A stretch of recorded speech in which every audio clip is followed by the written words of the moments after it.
Initiating System 1.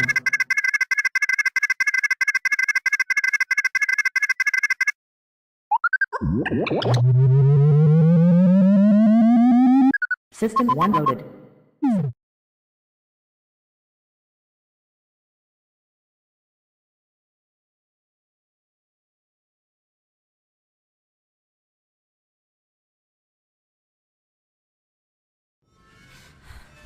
The GoreCast is brought to you by American Horrors, the greatest uncut horror channel in the world. 24 hours a day, 7 days a week, all horror.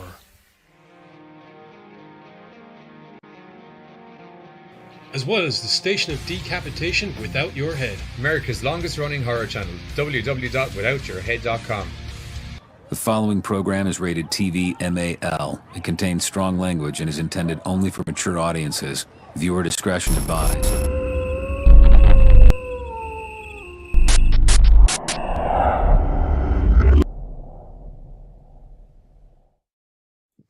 What's up, GoreCasters? Welcome back here to the GoreCast with myself and our horror movie reviewing friends who are also from the GoreCast. Fresh off watching the Munsters over in our Discord channel. For anyone that is unaware, we're doing a movie night over there now every Thursday where one of the movies from the lineup, permitting, obviously, one of the movies from the lineup will be aired there before we go live. So at least you have one movie you can be like, oh, that was shit. Instead of waiting to find out if we thought it was shit. Yeah. Now you'll be able to understand our constant. Well, maybe not. Complaints. You know, people sometimes. No, depending on the movie. Disagree with us. It might some interesting conversations in the chats. Yeah, because they'll be like, you know, no. And I'm quite happy to sit there and let people have their opinion, wrong and all as it may be. Yeah. Yeah. So tonight we thought we're into the Halloween month, so we're doing our usual run of trying to team some things together in a Halloween kind of format. Today we're doing a tiny horror Thursday, which is just horror movies you can bring your kids to and take a watch and sit down and not tiny horrors as in they're tiny horror movies or movies about tiny people. Just to clarify, my dog just farted again, goddamn. That is definitely not a tiny horror. That could clear an open air football field, to be honest. The moment you realize how small the room really is. There's times where I turn around and I'm just expecting a shit to be behind him. It's that bad, like. But yes, we are reviewing the very currently controversial. Well, is controversial the word? Conversational. Rob Zombie's The Munsters. Yeah. I'm not polarizing. I'm not even sure if it's polarizing. Maybe? For the most part, everyone seems to be on the same page. I don't. Yeah. And regretfully, and I normally stand up for Rob Zombie, but I'm also for the. I'm not as on the same page as some of the reviews I've seen, but the general skeleton of what my review is going to be will be relatively similar to what you've seen off some other people, because it's an unfortunate truth about the movie or whatever. So yeah, we'll be reviewing Rob Zombie's The Munsters coming up. Somebody possibly next, because we literally just reviewed it. I'm not too sure. I'll wait for the lads to see what we're doing. Disney also dropped Hocus Pocus 2 this week, where we're going to be reviewing that, seeing if the Sanderson Sisters are able to match up to their cult classic from the 90s. And there's also a movie called Ghoster, which, if you've seen Casper, it's Casper, except it's got a dragon in it. Yep. Yeah. Yes. Yeah. Yep. Casper had Dan Aykroyd, and Ghoster has a dragon. Extra Game of Thrones. Yeah. Couldn't tell you an actor in Ghost. I was going to say, I was kind of looking through and I'm like, I don't recognize any of these people. No, I recognize the dragon. Well, that's true. Well, I mean, the dragon was from Game of Thrones, supposedly. Yep. It was hard to tell because it didn't have a half-naked chick flying on the back of it. Considering it was probably for the best. Huh? Considering the type of film it was, that was probably for the best. Not even just for the best. It would have been very hard to explain. As well, you know, it would have been just kind of like, where did the weird place for a lady in a bikini to ride a dragon into? Won't lie to you. It was kind of a What do you weird think? place for a dragon to just show up in the movie as well, to be blatantly honest. I didn't even watch the whole movie. Not that I thought it was bad, I just did not have time. I skimmed it. There's a lot of paintings involved. There was 2 paintings involved. That's a lot Oh, when well, you're not it's too expecting many. it. I don't know. Yeah. And there's a one disgruntled bank executive guy, worker dude. I don't know. There's a lot of bad people in this movie. And a lot of mirrors. Oh yeah. If you like mirrors, if you like looking at yourself, This house had 'em. disgusting I'm human okay beings with you it. are. Yeah. There's just a bunch of mirror tricks. To be fair, they were kind of working off old folklore for that one. Oh, yeah. Yeah, of course they were. I had no problem with it. I was just like, man, that's a lot of mirrors to have to go around and cover up. You want to do that? I don't know, man. This house is pretty The big. standard Giz line at the start of the show. We all agree that movie's crap, yeah, and then everyone agrees, and then we go inside, and then he's like, well, in their defense, they did historically, they did work off some folklore. Didn't see you mention this folklore before the fucking show started, when we were all agreeing the movie sucked. Hang on a second. Nobody mentioned that whole fucking mirrors thing before. So I yeah. definitely wouldn't have, because I didn't watch the movie. No, I honestly was just going off the lazy. Like, do you want to go around and do I it? definitely Like, wouldn't no, have because I'm good. I didn't We care. might even do Ghoster first, and I can take a power nap, and then I'll be revitalized and ready to go for Hocus Pocus 2 and the Munsters. That works. You know what? We might actually do that. I may not necessarily take a power nap. I might be a little powerhouse of questions instead. Power nap or power zoning out. Right, I need a Ghoster poster. Yeah. In Ooh. 1080p. Why do I get the funny feeling I'm going to be the one handling this? Or did Yeah. So I could Well, take it you're if the you one that want. mentioned the folklore, which made you way more qualified than the rest of us. So All right, bracket. Why not? Ah, Dude. Oh, that was a good shoulder pop. Ooh. I'll do zombie. And whoever wants to take Hocus Pocus can take Hocus Pocus. Buzz? We'll figure it out. Oh, I guess I'm taking Hocus Pocus. No, I was actually asking. We'll figure it out. Nope, just got told. You know But what? you- I'm actually just going to pick this poster for Ghoster. On the sheer fact that it's like you'll understand exactly why I said it's Casper. Because this... Oh, I know what it is. I won't lie to you. I could genuinely just take this Casper poster and change the words to Ghoster. And it's still... I don't know if you'd understand that it's two different movies. He's got spiky hair. That's about the only distinct difference that I can tell about Ghoster from the poster opposed to Ghoster. Really? He's Yeah. wearing trousers He too. was for some wearing reason. trousers. That's not what I'm seeing in this Ghoster poster was that I'm that? looking at. Okay. There was a part. That was kind of later in the... Yeah, there was a part where he was, but it was kind of like he's losing his power Ghostiness. because of something that the dragon had done to him. His penis? Is He that what said you're power. saying? He definitely Oh, definitely said Sorry, power. just okay. I can Yeah, for the most clarify part, with my it's own cats two just ears that I like never, spiky hair. in a second of that conversation, heard the word penis mentioned. Sorry. Until you mentioned the word penis. My apologies. Sorry, did you say penis Consider- there? Just saying it. So anyway, Just making sure I watched the right movie. There we go. There's Thanks. the Ghoster poster there. And just to clarify with anyone before they say, that's not the right poster. It is the right poster. That is, in fact, the It's- poster for Ghoster. yep, it is. Yep. It is, in fact, the poster for Ghoster. Ghost The of Ghoster Ghoster. poster, So- yes. Anyway, the film Ghoster basically is about that wee little Casper-looking motherfracker that you see in the screen there. His name's Ghoster. Yeah, I know. That's what I was just about to say. Yeah.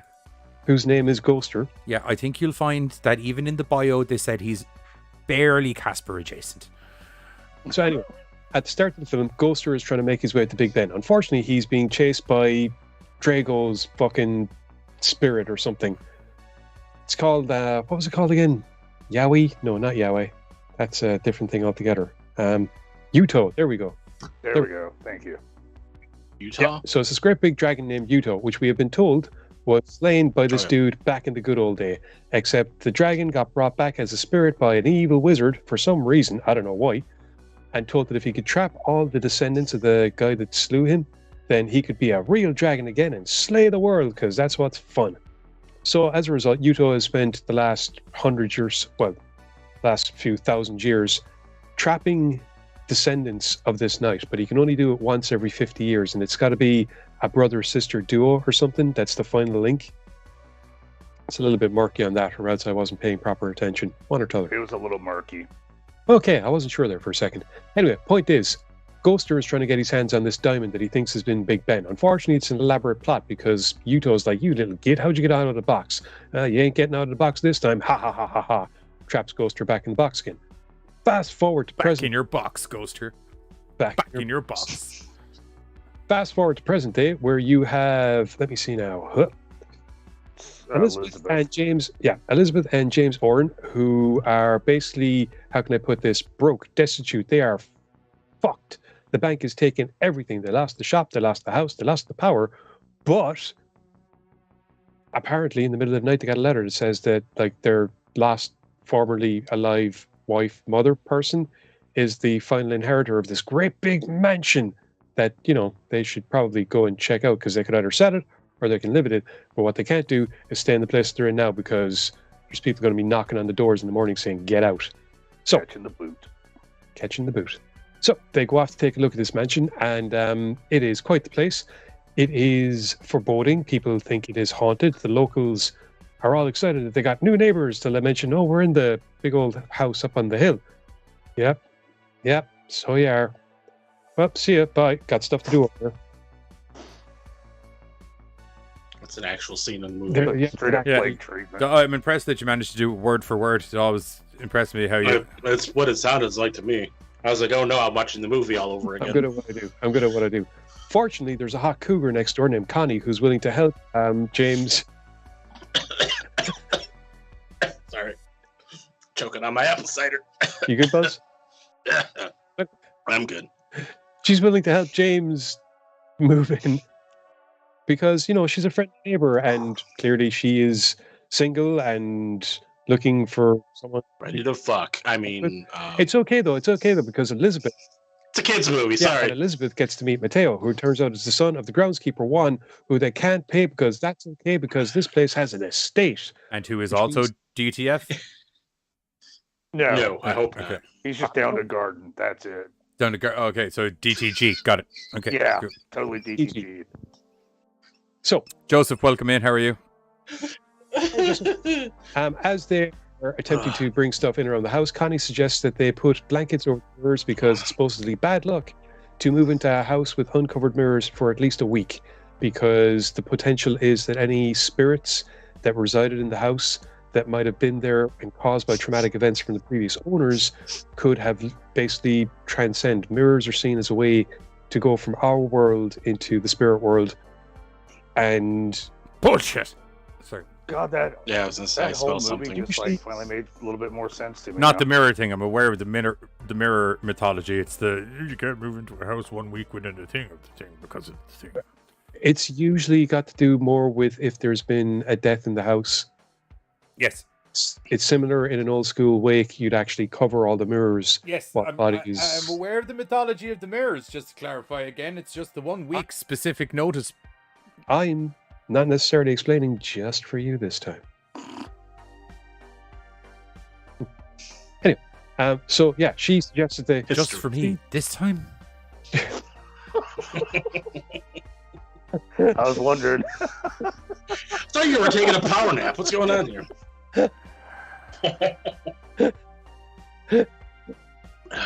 I do have a quick question though. Since we're a small pause, because you brought up the. I wouldn't neighbor. ask any questions. Buzz might put you on a timeout.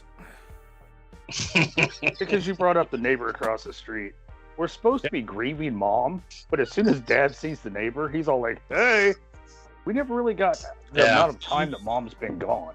Yeah, and to be fair, like the grieving mom is coupled with the fact that they're losing everything, and they feel that if she had still been around, she would have been able to help. So that's where that goes off to.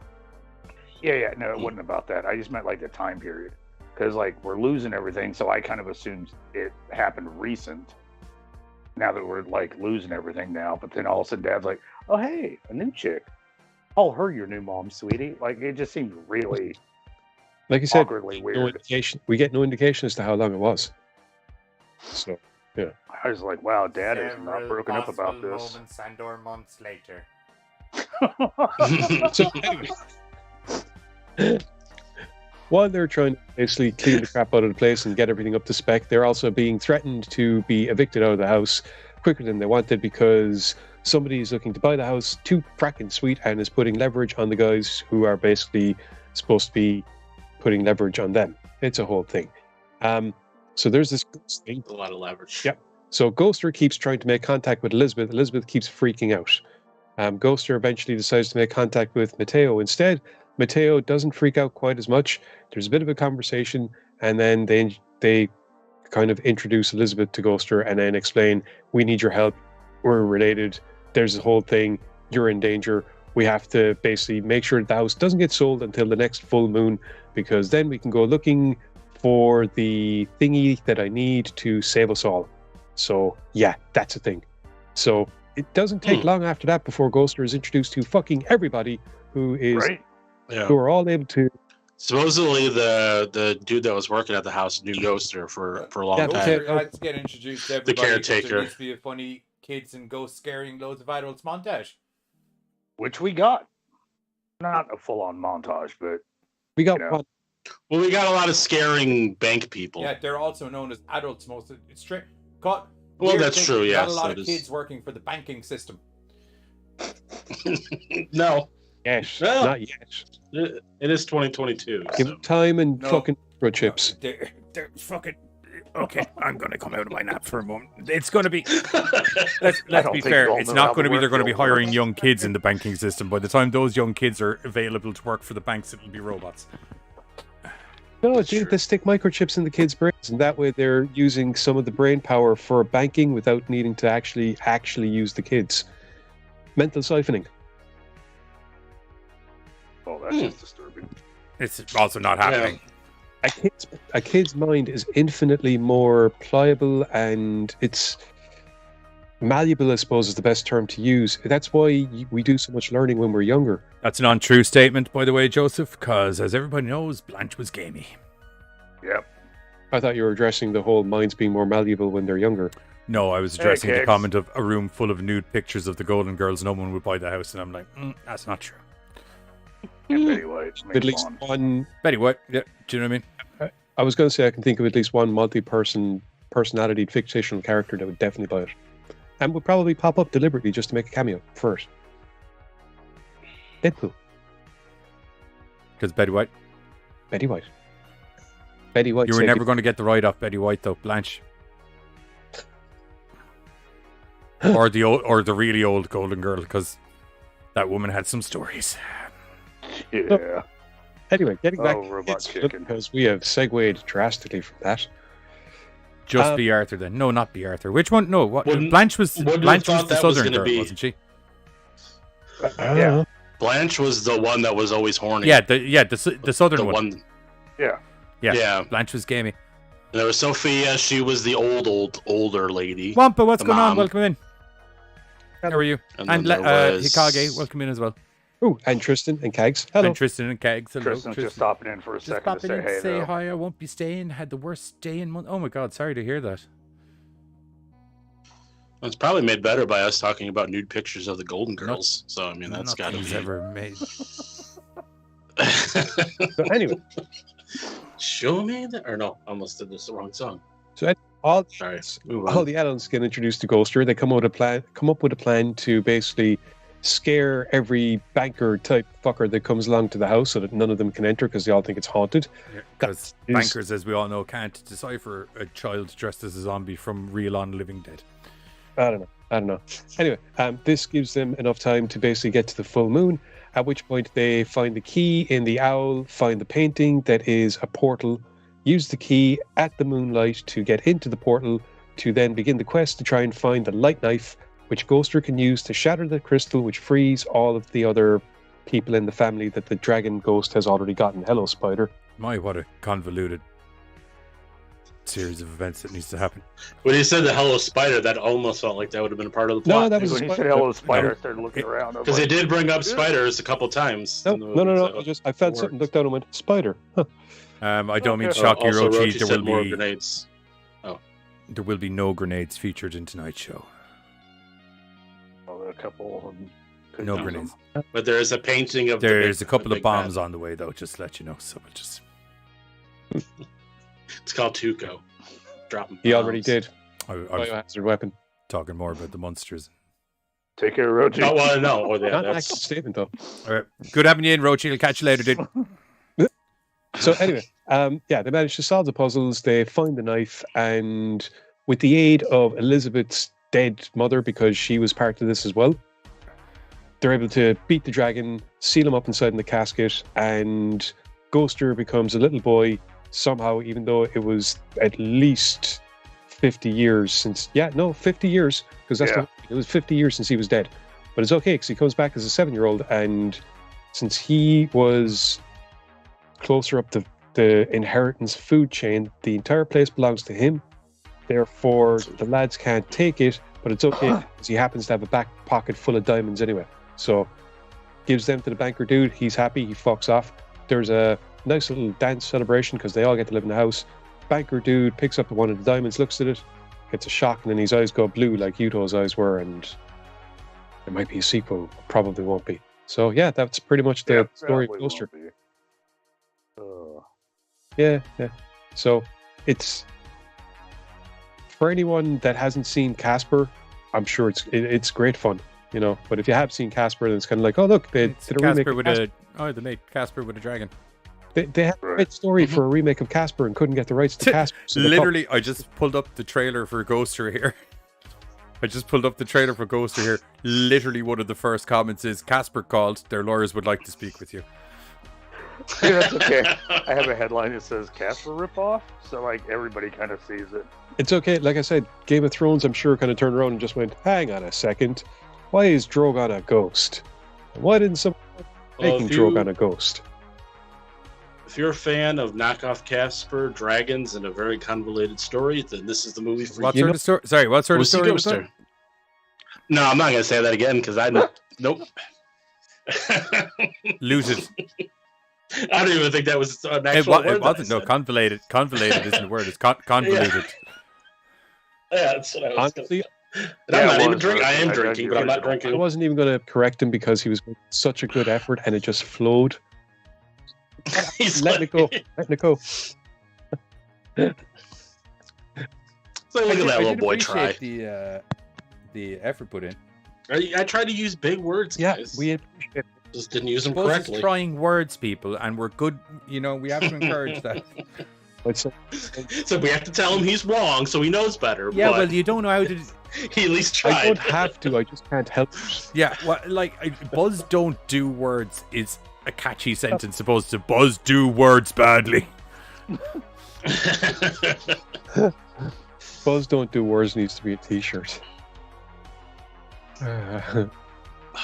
Anyway, so yeah, that's Ghoster. Like I said, it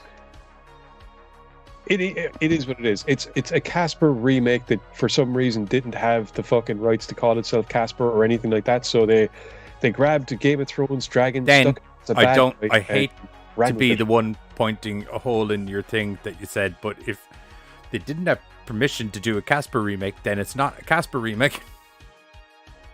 I said it's basically a Casper remake, except they didn't have the fucking rights or anything. So It's like you're. They're like, we're doing a Casper remake, right? Yeah. They said okay. What can yeah. we do? Oh, what can we shit, do last here to minute. distance ourselves from the Jeff Bridges Casper 1 movie?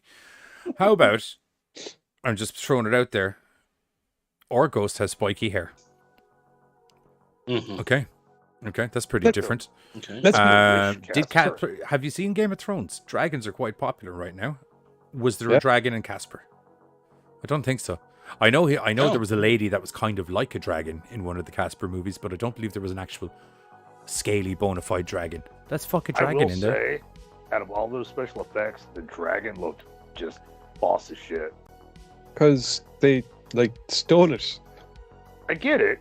I'm just From saying, Game of like, Thrones, the show that people were complaining about how shit the dragon looked. Well, yeah, it looks fine in here because they're not comparison, expecting it to it be. may have looked like bad on their show, but then they brought it over here, and it's like, wow, was I wrong? 'Cause that dragon looks really good all of a sudden. I honestly swear to the gods, right? Let's be fair. If they were rebooting Casper, if they were reintroducing it to a modern audience, I could so totally see them using this story because it would like. I think this also might be a metaphor for the people making the movie and the lawyers of Casper. I think the lawyers of Casper was the bank people kept coming up and being like, no, you can't make this movie. You got 15 days to make something different, or we're going to take all your money and take your project. And they're like, oh, Okay, well, we're gonna Orghost do some has different spiky things. hair, and there's now a dragon in the plot. And then at the end, the people gave them diamonds, and they made the movie. That's how it happened. The diamond. Don't quote me on that, but that's what I think how it I mean, if nothing Or- else, dude, Ghost it's Dragon not a Ghost? bad movie. And if you're just looking for something to fuck off with the family, this is it. Yeah, Like, it's I've seen more Yeah. annoying shit. This is at least not annoying. It's Right. it's funny, you know. It's Oh. quirky. I also found it on an app that I didn't even know existed. Just another random free movie app that I just didn't know. Kind of like Tubi and fucking. You should try Oh, like another one's popped every up. straight up. Yeah, Pluto. It's all these free movie apps that just pop up and we're like, oh, we got this movie. You have to sit through a lot of fucking commercials, just like Tubi and all that bullshit. But Tubi is legal, isn't it? It's not like a. Yeah, it's yeah, legal. no, I'm saying these are legal. Yeah. These are legal. I'm just saying all these weird free like apps just keep popping up, like Tubi, like Pluto, What was that, like Crunch or fucking. something? There's a shit ton of them. Crunch. There's a Crackle. Crackle, that's it. Okay, well, we're going to crackle over to the Crackle. trailer really quick, and we'll come back and give you our ratings for Ghoster, Casper Ghoster. Nice segue. Ghoster of Thrones. We'll be back in a moment. Dear Abigail, we regret to inform you that your great uncle has passed away. I did not know Mom had a great uncle. You are now the sole heir to Echoville Manor. Wow. People around here think it's haunted. Boy disappeared there many years ago. Hasn't been lived in since. I'm sorry to have frightened you. Just call me Ghosted. An evil ghost dragon called Yuto imprisoned me with a curse. We need to wait until the next full moon so that the doorway to the chamber in the basement will appear. Please, Elizabeth, I need your help. Answer the call. I represent a powerful client, and we are looking for the instant acquisition of Echoville Manor. The bank now owns this property. You're out of here. We can't let them take it. Your mom wouldn't have let us just give up without a fight. I'm in. Welcome to the Scare Squad. And raise your spirits. We're here to repossess the property. I want to suck your blood! For the ultimate Here it is, the doorway to the first challenge. supernatural adventure. Let me get this right. Everyone has a device that has the answer to every question, and they look at cat pictures. Featuring David Henry as Ghoster. We've come too far for you to stop us now. Ghoster. Whoa, it's like you can actually touch them. Enough with the poking.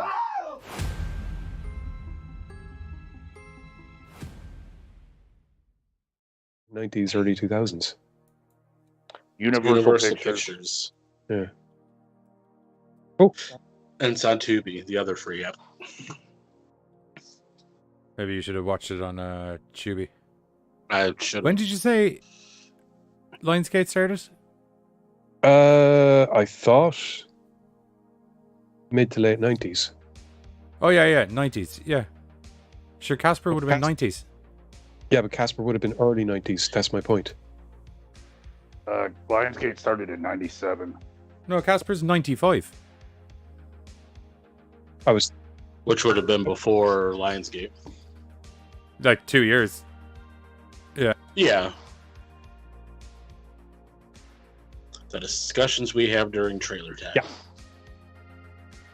Right. So, votes for Ghoster. I didn't watch the whole movie. I only watched bits of it, and it was relatively middle of the road, so I'm going to give it a 5.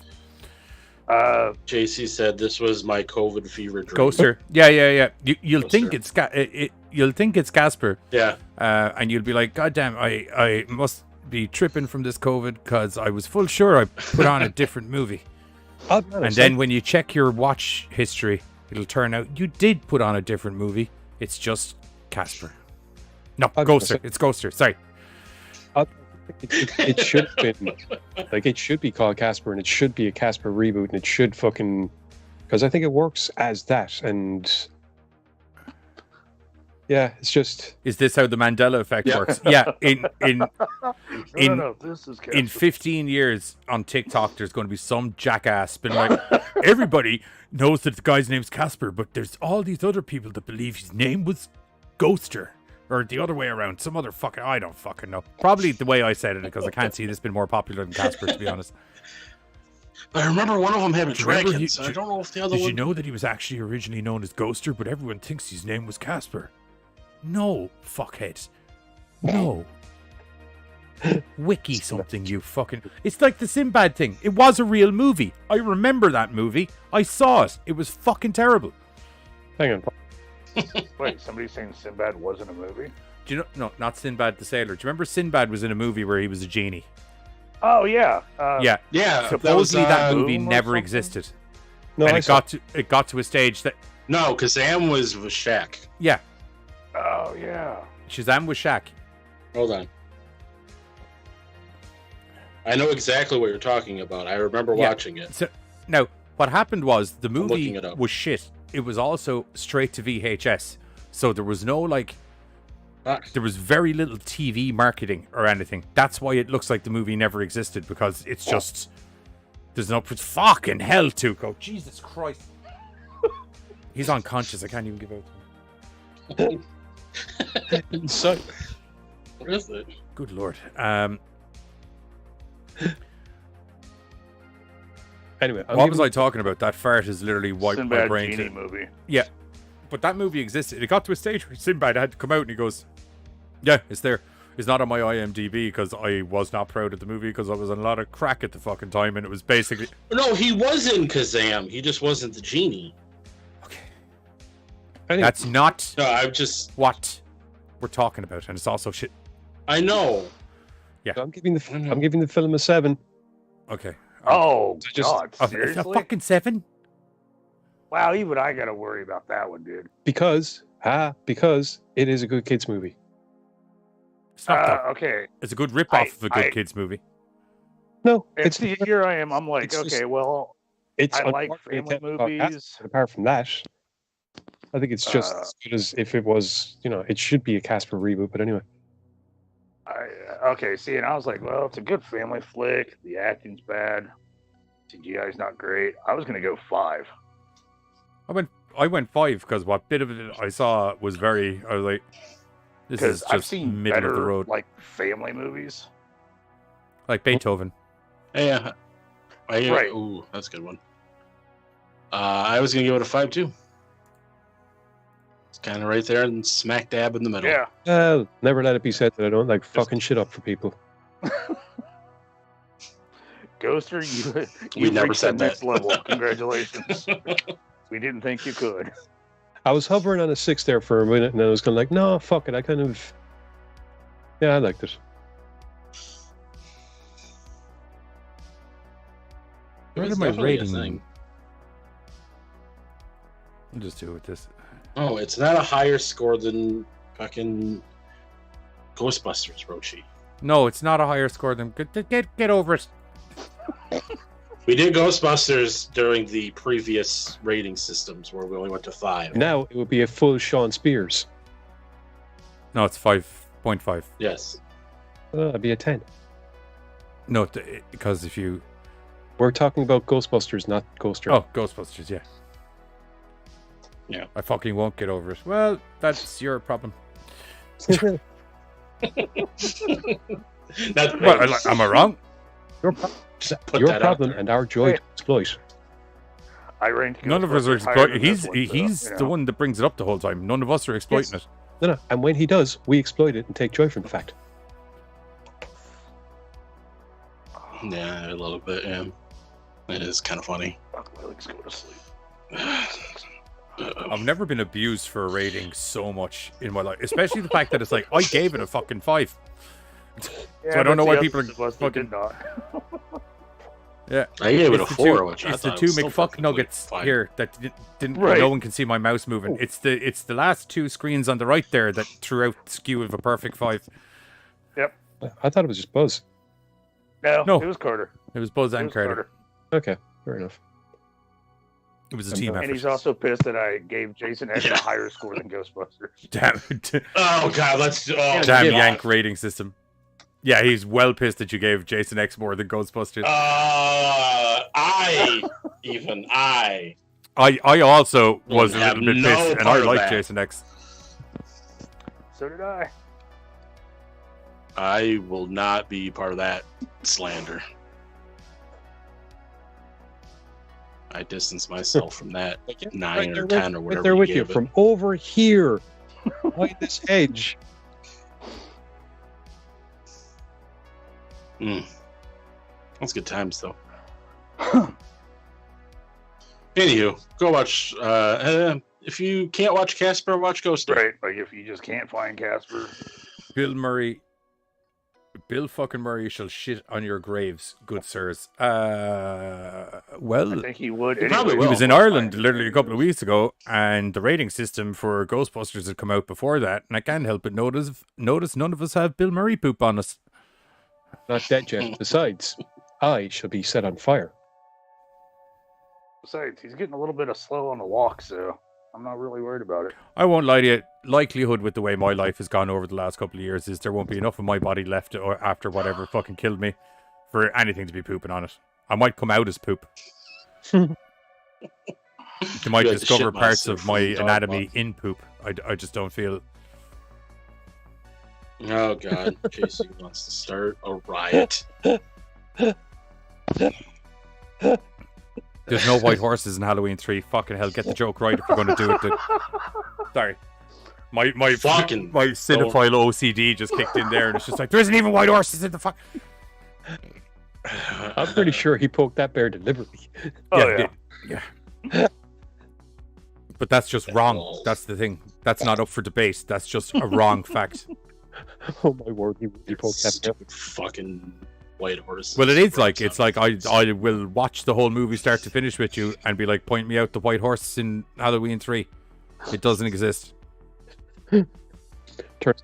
But then you'll say, point me at the awesomeness, and Turns out just small point part at the they're whole passing movie. a farm on that little road trip, and you can just see it barely in the background, just as No. Well, that's funny because I think that's how fucking Rob Zombie came up with the idea for the fucking white horse. He isn't. I already explained there was actually a methodology and thinking behind the white horse. Oh, Yeah, no, there wasn't. was. No. Yeah, there was. Okay. JC, are you satisfied now?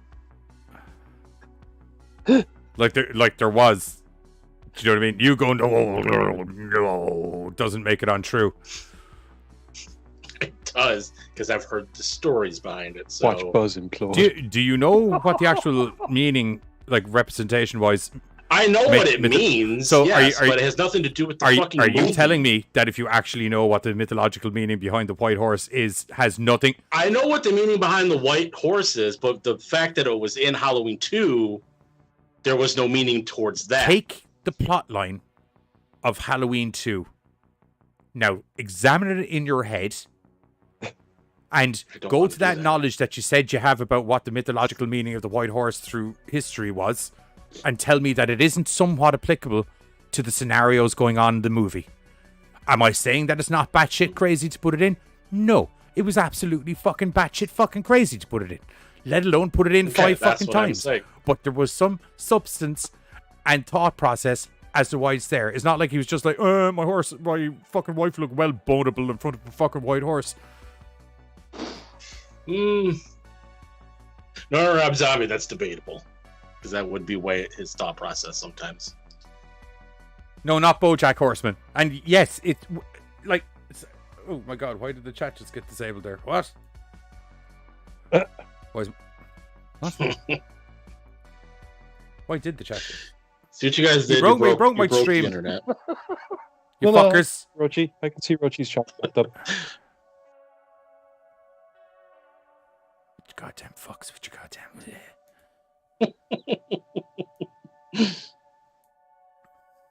See? There we go. Yeah. The mythological meaning. There's a significant meaning as to when white horses appear and stuff, especially when it's in a dream sequence. Historically. No good can come from talking white horses. We did a gaze. Broke your stream. Oh, you did. Yeah. Okay. Anyway, that was Ghoster. plus white horses. No, it was White Dragon. Translucency through White Dragon. Oh, yeah, that's right. Dragon. Now there, a white horse could have helped that movie. That's what I'll say right there. So the dragon could eat it? Yeah. I don't even give a shit. A white horse walked out just out of nowhere. Like, white horse! Point extra for that movie. Because there would have been something new from Casper. Because there was no white horse. There's no fucking dragon in Casper. No, it's true. There was a witch. My brain. Oh, my brain. There was a Wendy the witch. My poor brain. Not in the movie, was there? No, in the original In the comics. Yeah. Yeah. Comics, and I think they even brought it over to the cartoons. Yeah. Yeah. Correct. Right. Next up, we have, what's this? Friday the 13th is a shit movie franchise. I'll see myself out. Oh, you won't have a choice to see yourself out, my friend. We're getting very close to a pick a window, you're leaving kind of scenario. You're going to be Jazz from Fresh Prince of Bel-Air. Like, what? Yeah, I'm going to Uncle Phil you clean out of the stream. You're that or Marty Jannetty. You'll be going through the barber-glass window. I really did think you were going to say he's Jazz out of fucking Transformers 1. Megatron just ripping him in half. Oh, I mean, that's any cause of pain. We're all words. All are covered in that scenario. Yeah, so Disney did a Hocus Pocus too. Did. And 20 years after the first one. perfectly fine. Really? Yeah. Okay. Yeah. It's perfectly fine. Perfectly fine. Yeah. Mm-hmm. Did you enjoy before Buzz gets into his review, here's the easiest way of putting this before we get into it. Did you enjoy Hocus Pocus 1? If you did, you're probably going to enjoy Hocus Pocus 2. It's virtually the same film. Mostly. I mean, yeah. Got the same people doing the same shit. Got the same people doing the same shit with a lot of the gags just moderned up to match current day. The three kids have some magical superpowers, because that's what the everybody's a fucking witch everyone's now. a fucking mutant now. We've all seen the X-Men, and we're aware of the Deadpools and the Wolverines, and people have their MCUs and their Spider-Mans and their fucking Doctor Stranges. Everyone's able to shoot laser beams out of their hands these days. Everybody knows that. Oh, yep. Everybody knows that. The canonically long love relationship between one Winifred and her book, that goes out the window because some 17-year-old gets magical powers one day. 16-year-old gets magical powers one day. Completely inconsequential. It could be a 13, 14, or 17, 18-year-old. I don't get it. People are misunderstood. Brought back from the dead. Did you watch Hocus Pocus 2? Me? I would fucking hope you watched it, yeah. Oh. I'm like, that seems like a weird question, but all right. It's fine. It's perfectly fine. Anyway, Buzz, give us a... Yes. So Hocus Pocus 2 came out last week on the Disney Plus. This has been a sequel that's been in the works for quite a while. Everybody's been kind of like, every year is like, is Hocus Pocus 2 coming out? Is Hocus Pocus 2 coming out? And then they're just like, Hocus Pocus is coming out. And it did. It was fine, like Johnny said.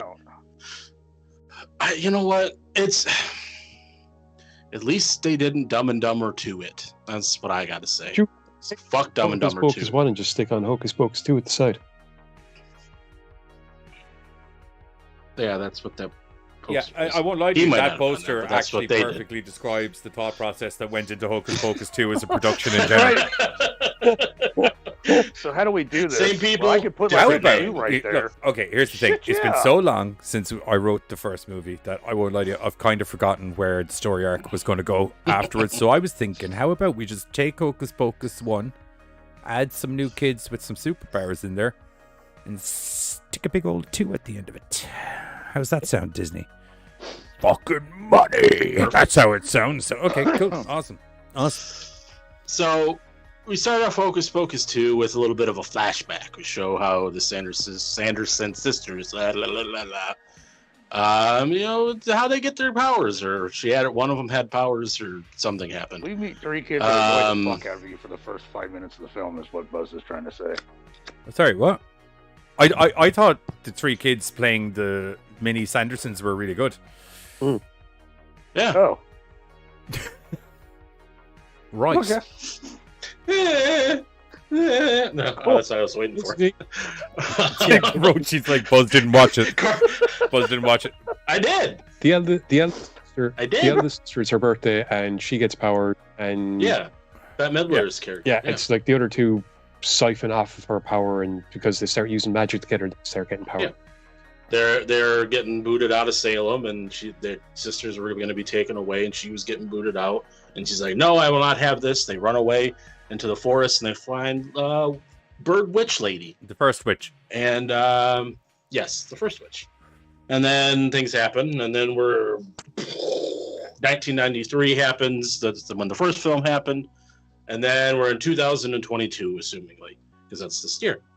And we meet a new, ragtag bunch of teenagers named Becca and Izzy, and then we eventually meet the third, but they're not friends. They're not friends because she's got a boyfriend. Her boyfriend's on the goddamn Ethan. football team, and her boyfriend hilariously Yeah. doesn't understand what verbal abuse towards somebody is. Yeah. And we never get to hang out because you're always hanging out with goddamn Barry, and I want to be able to hang out with you, and you're not able to hang out with Barry, and you're a goddamn bitch about it. Oh, it's okay, we all hug now. Oh, by the way, there's witches trying to murder me. It'd be a really good time if we could all hook up and be a coven. Kill your dad. And kill your dad. Don't forget, we need to kill your dad. Oh, yeah, because the dad is a part of the bloodline that originally He was killed the mayor sisters. that tried to kill the sisters back then, And he will dig be the shit mayor out that of the that sisters guy. kill He's now. So funny. Who really wants a candied apple? He's That's mad all for I can candied tell apple. you. He didn't give a shit if it was Gouda cheese covered in fucking caramel by the end of it. He just wanted to eat that goddamn thing on the stick. And wanted everybody to eat it. He's like, you have to try this motherfucker. So Becca, it's her 16th birthday, and her and Izzy, we're gonna have slumber party, watch movies, do some witch stuff, and Cassie, I'm reading the names because I can't remember names, is the friend who was like kind of wanted to be invited to the party, but didn't get invited. She started her own party at her house with all the cool kids, and then they go to the local witch shop, I guess. What's the They go spirit shop? to the Sanderson Sisters Museum / Magic Sorry, Emporium. slash shop, right? I remember it being a shop It- at it. Oh yeah, it was 'cause their they house. were like, yeah. Wizard, yeah. Yeah. You know, big clue being he had the Sorry. book locked up in the Yeah. yeah. It's, guys, I watched Ghoster and I watched the Munsters. It's just my brain Buzz can didn't only watch take this so movie. much. I did. I seriously did. It was Rochy's actually right. the first movie I watched. Hence why it's the most Rochi information. said at one stage they also passed. I can only fit about 2 Rochi said at movies. one stage they also passed a window, and on the TV was the dude as Satan from the original. Yeah, it was a scene from the original. Yeah, so fourth wall bullcrap that made no sense. I totally missed that. Good, because it probably would have made you angry. Or Yeah, angry or there's upset. Walgreens. Made me any more angry. Yeah. Walgreens was involved. Great product placement. Not gonna lie. Yeah. Yeah, so we go to the shop. Shop owner gives young Becca a black candle. Once the black candle gets lit, the witches come. And that happened. So the witches came. Started all and they their did things. nonsense again. I'm trying not to go too far into it, even though it seems like mostly people seem like they have watched it already. But this is a fairly new release movie, so I don't want to get too much into Oh, you plot can, points. because it's Hocus Pocus 1. Right. Okay. Like I honestly, I'm not trying to sound like, Rochi, you and I are on the same And maybe it wavelength. was I too don't know spot what on. it is Maybe about that's the Sarah best part. Jessica Parker as a witch, but she looked hot as fuck again. It was like there was Hocus Pocus 1, and then there was years after where everyone was like, what the fuck happened to Horseface? Do you remember when she used to be fucking hot when she was in the Witch movie? Then she came back as the Witch movie, and it was just like, God damn, Sarah Jessica Parker. You're looking hot again. It's that witch makeup. It's the witch makeup. Yeah, 100%. Yeah. So the Sanderson sisters are back, and they need to do their thing. You know, they need to survive. So Bette Midler's character, I'm named Winifred really good at names. Sanderson. Winifred Sanderson. Winnie, can I say Winnie? 'Cause that's what they call her. Sanderson. I'm not going to say they called her that. Winnie. They do. They do. Oh, maybe that was the one. He wants me to say the full proper name. Winifred Sanderson. What? Winnie. Okay, Jesus Christ. Bette Midler. She's the witch in charge, and she decides she needs to get the book, and she needs to do that all-powerful spell. That way she can become all-powerful and stuff, and get her revenge. I love how spells are so fantastically categorized in this book, by the way, that it's just does as says on tin. Yeah. And like the book's like, no, we don't want you to do this spell, and it kind of closes on like when she gets that page, and she's trying to do the bad spell. And she casts a spell in the book to make it open so that she knows what to do to cast this all-powerful spell. And then she sends shopkeeper dude out to go get all the ingredients, like the head of the zombie guy, and other things that she needs. She has a little hourglass. Yeah, she makes this little hourglass thing with the sand. It's like, if the sand runs out, you die. See, I watched the movie. I just wasn't planning on doing the review, so that's why I'm trying to remember things. So yeah, then names again. Becca and Izzy are like, oh, well, we're witches too, and we do all that stuff, and let's go to Walgreens and get the special kid potions. That way we don't even have to kill any kids. It's all right here. It's at Walgreens. We have this funny scene where they're at Walgreens drinking, things that you shouldn't be drinking because it will kill you. What happened? Which is a slight, I think, social commentary piss take on the YouTube generation just sucking down Tide Pods and whatever else they can get their hands on. Oh, that's so true. And they do that funny what little did you thing say, where girls from the television? The bleach gives me superpowers. Okay. They do that funny little thing where those three kids dressed up as them do the little selfie thing, and it's got the filter to make them look young. They're like, "Oh, the potion's working!" Till they look into the mirror. I will say, in credit to the movie, some of the jokes did land very well. Yeah, like that selfie one was good. I liked how it made out that just girls, it's like kind of the cusp of it. And I suppose it's kind of sexist actually now that I think about it. But the kind of the cusp of that scene, outside of the fact that the end goal is the fact that they think the potion worked because they look young in the photo. But I found it funny how they instinctively knew, all three of them, to do selfie face with the girls when the camera came out. Because they're like, what do you mean you want to take a picture? You're going to do a... Hey, you get that camera in front of you. It's like it's genetically coded into girls that just if the camera comes out, you need to do the selfie face. Everybody knows you got to... Yeah. Make those lips, lady. Make those lips. Yep. Thank you, Hocus Pocus 2, for bringing back the duck lips. I thought we'd finally gotten rid of it. Yep. What's that camera? Is it? So then they go. So they turn around, they see the cool little store mirror thing, and it makes their faces all look ugly. And they're like, "Oh, they're liars!" And they chase after them on their new. One has a broom, the other one has a Swifter. And then the other lady has a little Rompus. Myself and Giz are from Rompus. What's a Swifter? It's a Roomba, by the way. Kind of like a mop. A rhombus is an actual shape. Yeah, I had a feeling as much because in the first one... Yeah, it's like a steam mop, right? What? Yeah. No. It's it's a little squirter. No, it's not a steam mop. No. It's like... So you got bubbles... It's got a little tank that squirts out the juice so you can mop the floor. Oh, okay. They're just called mops here in Ireland. Yeah, well, we have mops, but these are like, they have the fluid like automatically kind of. I am speaking of the thing that it's got the tank in it, and it just, and you can rip off the little pad, chuck the pad in the washing machine, wash it. That's it. Yeah, I think the whole point is that in the first one, when they did that bit in the first one, in the first one, it was she picked up a mop in the first. Winnie got the actual broom.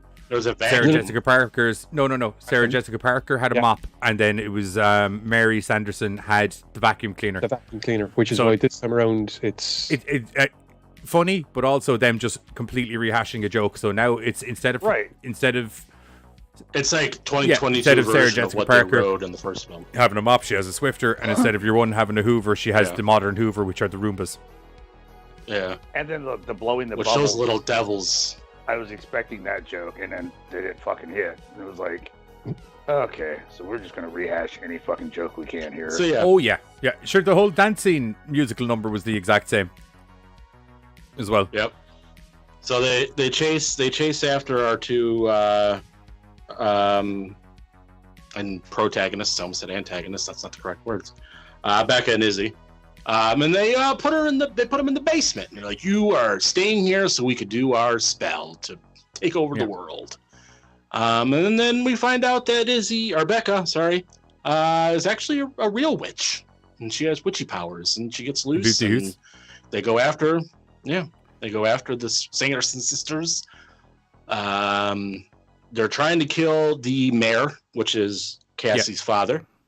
And they get a little bit of blood from her, Cassie, because they're like, "Oh, it's a descendant of the same guy, so this blood will Which do." is, in their defense, completely true. correct. Yeah.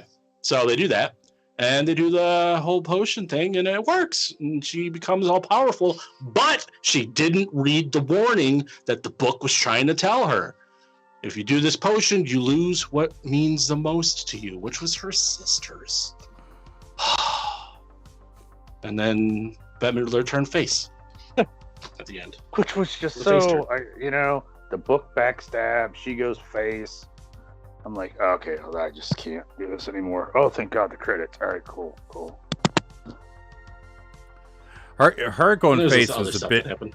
anticlimactic, and I also feel that it. Right. I Kind feel of, like yeah. they got halfway through the movie and the three ladies were like, "This is literally the movie that we shot with you back in the 90s. Don't ever call me for a Hocus Pocus project again." And they were like, "Okay, we need to end this on a fucking Right. dull note." Yeah. Yeah, more heel action indeed. She should And have then- cheered the fucking 16-year-old girl in the fucking face, and then barbed wire baseball batted Billy's head off the fucking tree stump. Yeah, they should have went New Jack all over her ass. I don't know if that's a good idea. They're going to be locked up by lunchtime. Yeah, I don't think. Yeah, I was gonna say, I don't think anyone should ever go full New Jack. Never go full New Jack. That will cause you some problems. Can't even go part New Jack because I don't even think he can. all fun and games. Well, till you, get you actually can't go any part New Jack, or New Jack will physically come Yeah, I back was from the gonna grave say. and eat your soul. Unfortunately, you rub it off my fucking gimmick, bro. Whilst he staples your What? head. I just heard someone say gimmick Um, infringement, and then like this gust of wind threw me out a 3-story window. I went through 8 tables stacked on top of each other. But yeah, it's a cute little movie. It's just like you said, The it same was movie that we same saw already. Thing. I don't think It also had just the annoying thing where, like, it was a real cop out, I think, storyline wise, because they were like, Yes. there was a genuine danger element to the first Hocus Pocus movie. Do you know what I mean? The kids didn't have anything they could do. It was, we need to figure out orchestrate this elaborate trap. We know how to rework one of these spells so it can fuck them up instead of power them up. And there's that kind of, we got to keep the book away from her kind of cat and mouse game that's going on the whole time, whereas it's just not there in this one. The girls have an instant answer for pretty much anything. It reminded me to a lesser degree of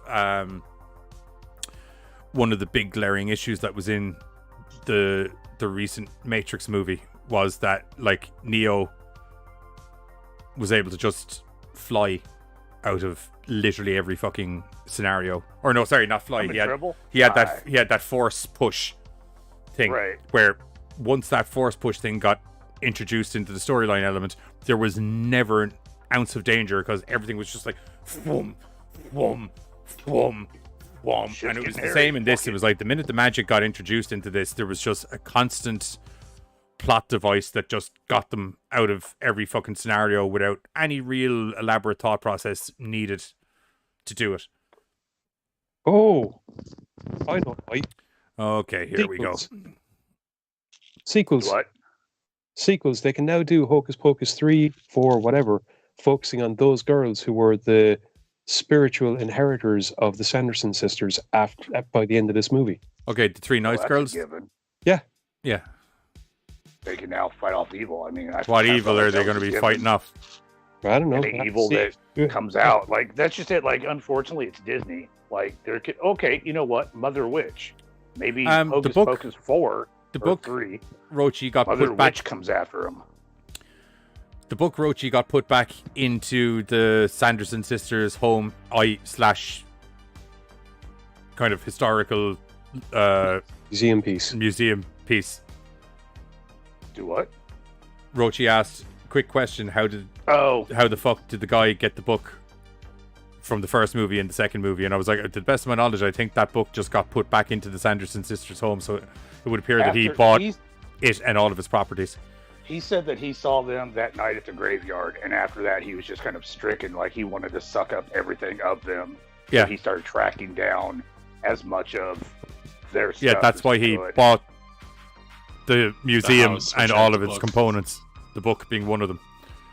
Yeah. Also, I don't think he betrayed them. I'm kind Yeah, of he also curious betrayed what- the shit out of them. Yeah. No, I don't think the book betrayed them though. That's what I was going to ask you about. Is you seem to think that the book's got a thing of its own. He had the hourglass too. Yeah, he had everything. Okay, so here's the thing. Is he just Did he frozen? freeze? Who, me? Yeah, you. Yeah. No, I thought you were telling me to stop talking. I never even said No, the I word was stop. asking you what you thought about the book because I was all like, "Oh, hey, the book betrays him." And you're like, "No, wait." So I was waiting to hear your. So here's the thing. It never wanted to do the spell in the first place. We all know the reason it never wanted him to do the spell is because of the warning. So it has had no other choice. They've gotten their hands on the spell. It has reached a point where it can actually make a choice to help them by stopping them because they've gone too far. As in, it's doing what it's doing because it knows what the repercussions are going to be, and this is the only way that they'll be back together again. It's an action of love, not an action of deceit. Betrayal. Yeah. Betrayal. Okay, I can see that there. Because you see how upset the book is when she turns like drop face the and tear and yeah, okay. So it was honestly just trying to do the best for them. Yeah. It's just another. That's, I mean, even when they were kids, like it was giving them the best spells for the situations, you know? Gotcha. Okay, so it had always kind of like looked out for them. Gotcha. All right. Because I honestly was just kind of like, oh, hey, you know what? They might treat me better, or they're stronger. Like I wasn't quite sure. No, why it was an just, action like, of left love. or He right was when genuinely it goes trying to help them out because he knew Yeah. that it was like, you're going to lose your two sisters and then you're going to have to die as well. And then at that stage, well, you've gotten too far. The best thing I can possibly do for you now, what you really want is to be with them. So, Yeah. Bye, Bette Midler. That Midler is fucking awesome. I dig the shit out of her, dude. I will say in Don't credit know to the why three we had to ladies, do the the three, whole song break thing though. That was just weird. because that's in literally every Hocus Pocus movie. also, there is a link between like singing and magic, like in witchcraft. So, I know. It just, I don't know. Like some things just didn't fit as when the movie went. If that makes sense. Like we were going in one direction, and then we just kind of like, cool, fuck it, let's go flashy.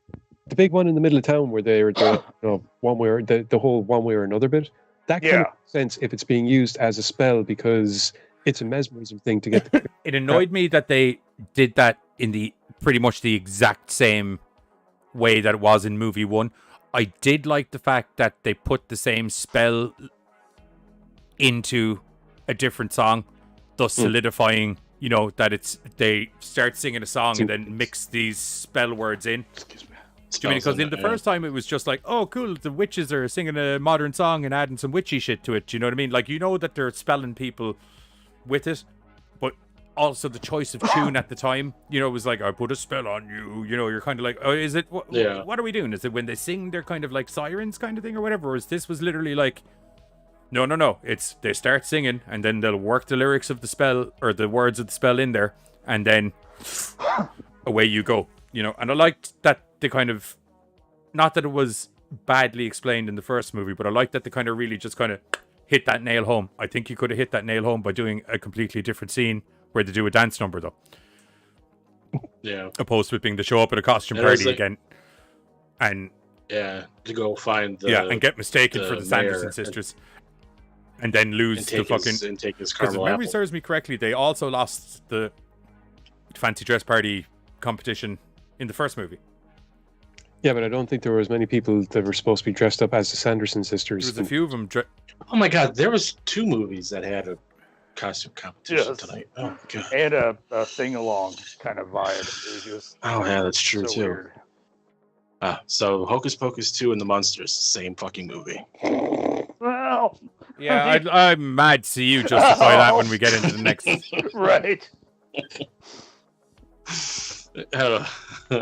Just I to mean, clarify, I Spotify do have listeners to- or anyone that's new to the YouTube show, Buzz just says things sometimes, and they may not be the most well thought out process of the. Now, I will have to give it to Mary, Sarah, and Winifred. Coming back into characters how far down the road, like I felt like they did just fit right back into the pocket. They were Some really job. good. Like I mean- they didn't miss a beat. Right, exactly. The younger versions as well at the Jobs start. went that long without being in character.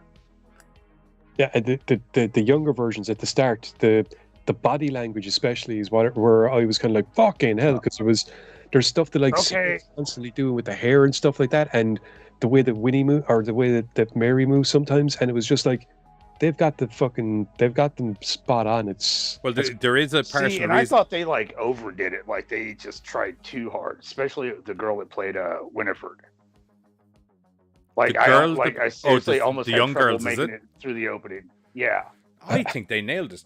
And Yeah. like one of the things Yeah. you have to take into account is that they I know it's amazing that they managed to snap back into character, the 3 main ladies, but like you have to take into account that they do a Hocus Pocus night in Disney every once in a while. Oh, no With shit. them, like they'll come in and they'll sing a couple of songs and do the whole thing. I didn't know that. Okay. Yeah. I did hear there was a lot of people complaining about Mary. Is that the witch's name? Or her, like, she has that little thing with her Rochi lip. just It's said like that as on well. the that it other was on side. swap sides. I did ahead and I don't have the chat up, so I gotta say, But, though, I dig the shit out of her. She's awesome. She's great. yeah. She's fucking great in everything, actually, to be honest. I used to love her in Sister Act. Yeah. I was gonna say that's the first time I ever saw her was Sister Act. She's been that I TV thought- show with Kirstie Alley as well. Do you remember Victoria's Closet? No. It was basically Kirstie Alley played, like, she was basically like she owned Victoria's Secret. Yeah. It was like a sitcom. Okay. Late 80s, early 90s. I think it was more mid-90s.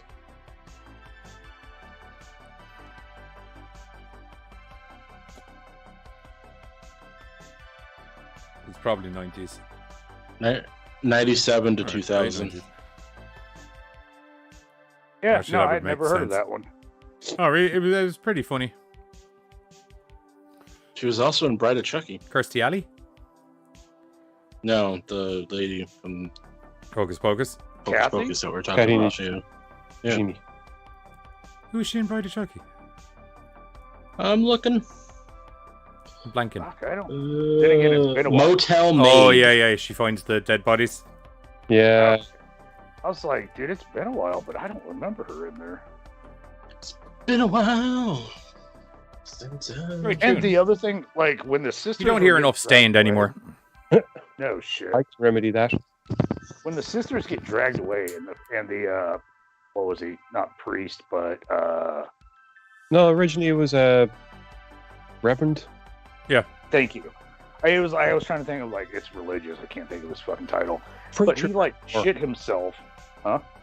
Preacher man generally works. Yeah, exactly. Preacher guy. He shit himself because a spider was on his arm. I'm like, dude, you're out in the fucking middle of nowhere. How are you freaking out over a spider? I can freak out. That was the because best one part does where not he, like- belong in my kitchen, but like you're out in the middle of the fucking wilderness. I love his house gets set on fire after. If you watch, you could actually see that no matter what he did, the spider was still on him somewhere. Like if you're, even that last frame, it was just there on him. He's like, "Where is it? Where is it?" I also thought Dick moved. He just like flailed up. I'm like, oh, that's cool. Just flick it onto somebody else, you asshole. Except that he didn't, because every time he moved, you could see him, the spider, in a different position on him. No, I was like, you're an asshole because that was your intention. It's not on me anymore.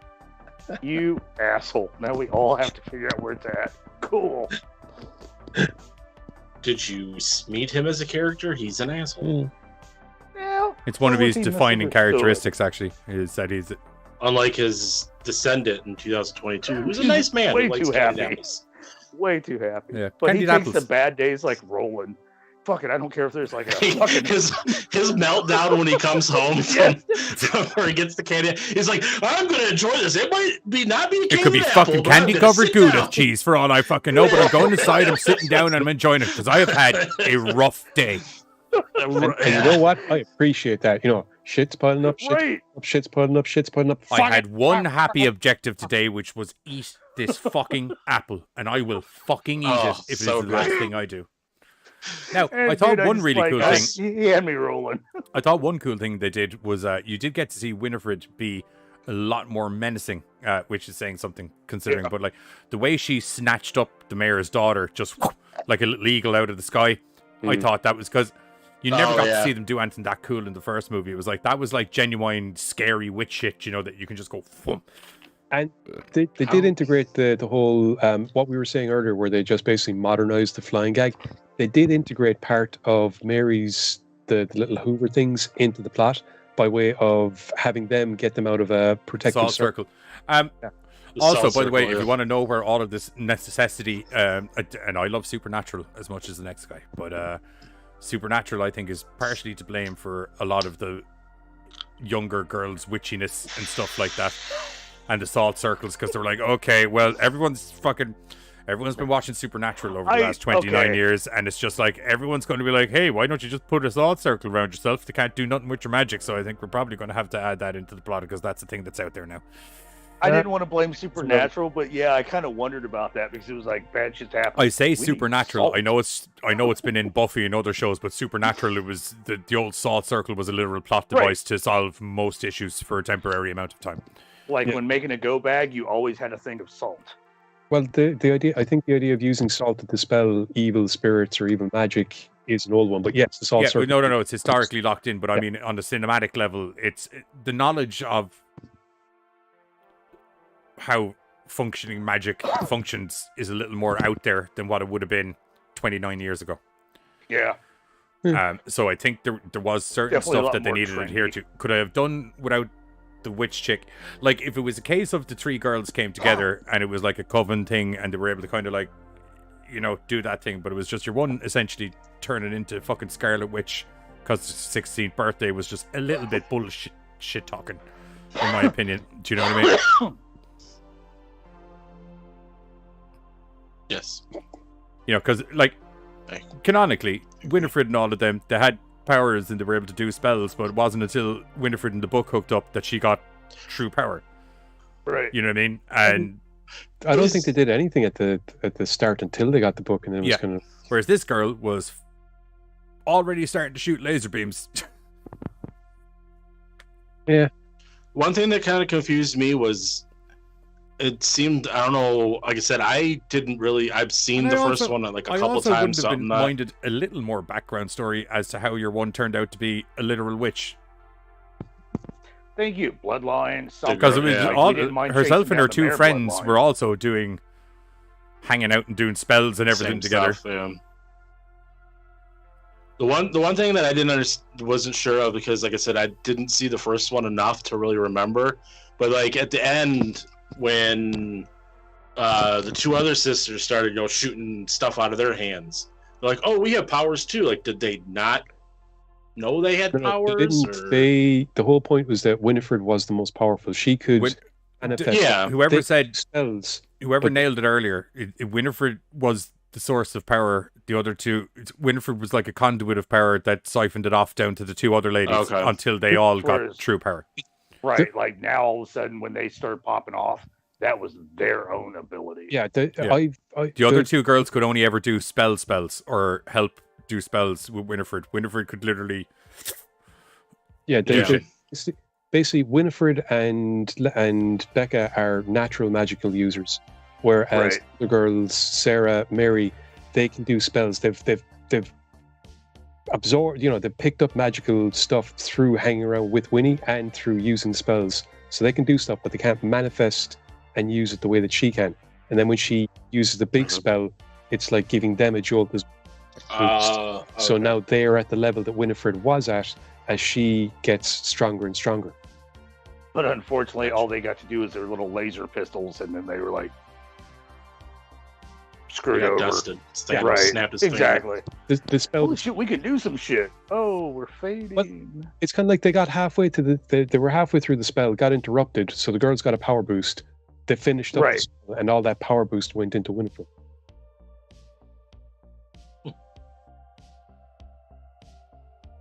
Properly explained. Hocus 2. Anyway, we're going to hit a trailer for Hocus Pocus 2.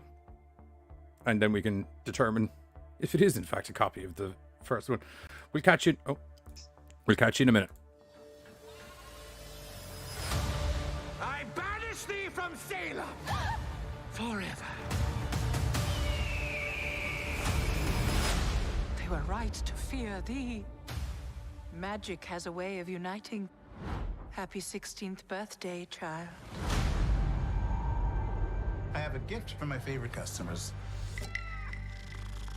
Legend has it, it's on the 16th birthday that a witch gets her powers.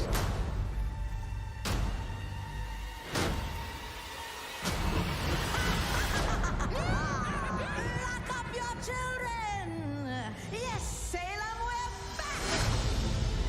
Gilbert, where did you get that candle? We have to get out of here. The witches will be here any second. Ah! The book is alive. He woke up?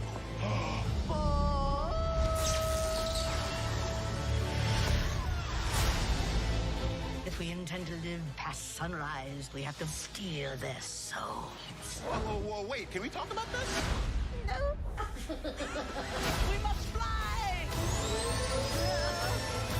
We run amok! Ah, back. Not freak out. The vengeful maniac obsessed with getting revenge on Salem sounds very bad for Salem. We should get some salt. Why? So it tastes better when they eat us?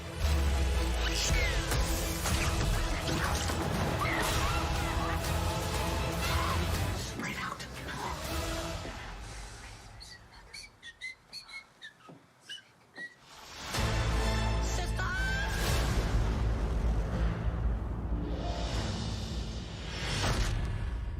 That's not 6 feet under. Stop! I am a good zombie!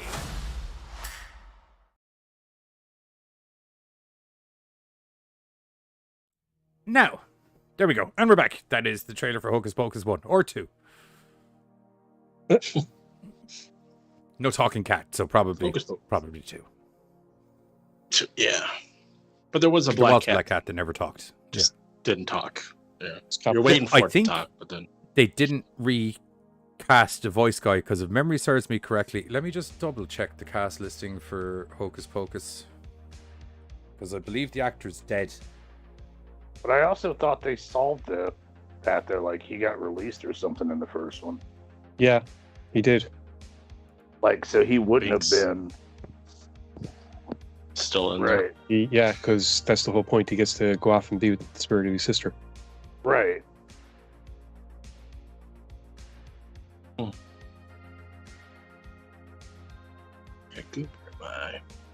I will say, like, the one thing that kind of bothered me is when we went to Walgreens. Again, they like, when did the first one come out? We said was like 90s, 93. So like they've been in, say, New Society. You know what I mean, like grocery stores and what have you. But yet in the sequel, they are again shocked, like they've never seen like stores and shit. That was actually one of the things that annoyed me as well, because when the lights come on, they're like, "Oh, magic!" And I'm thinking, didn't you see? Right, like this electricity and is shit? not their first time in recent or current whatever technology. Yeah.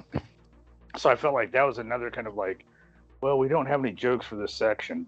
Oh, what if? And then we're just gonna like forget the first one.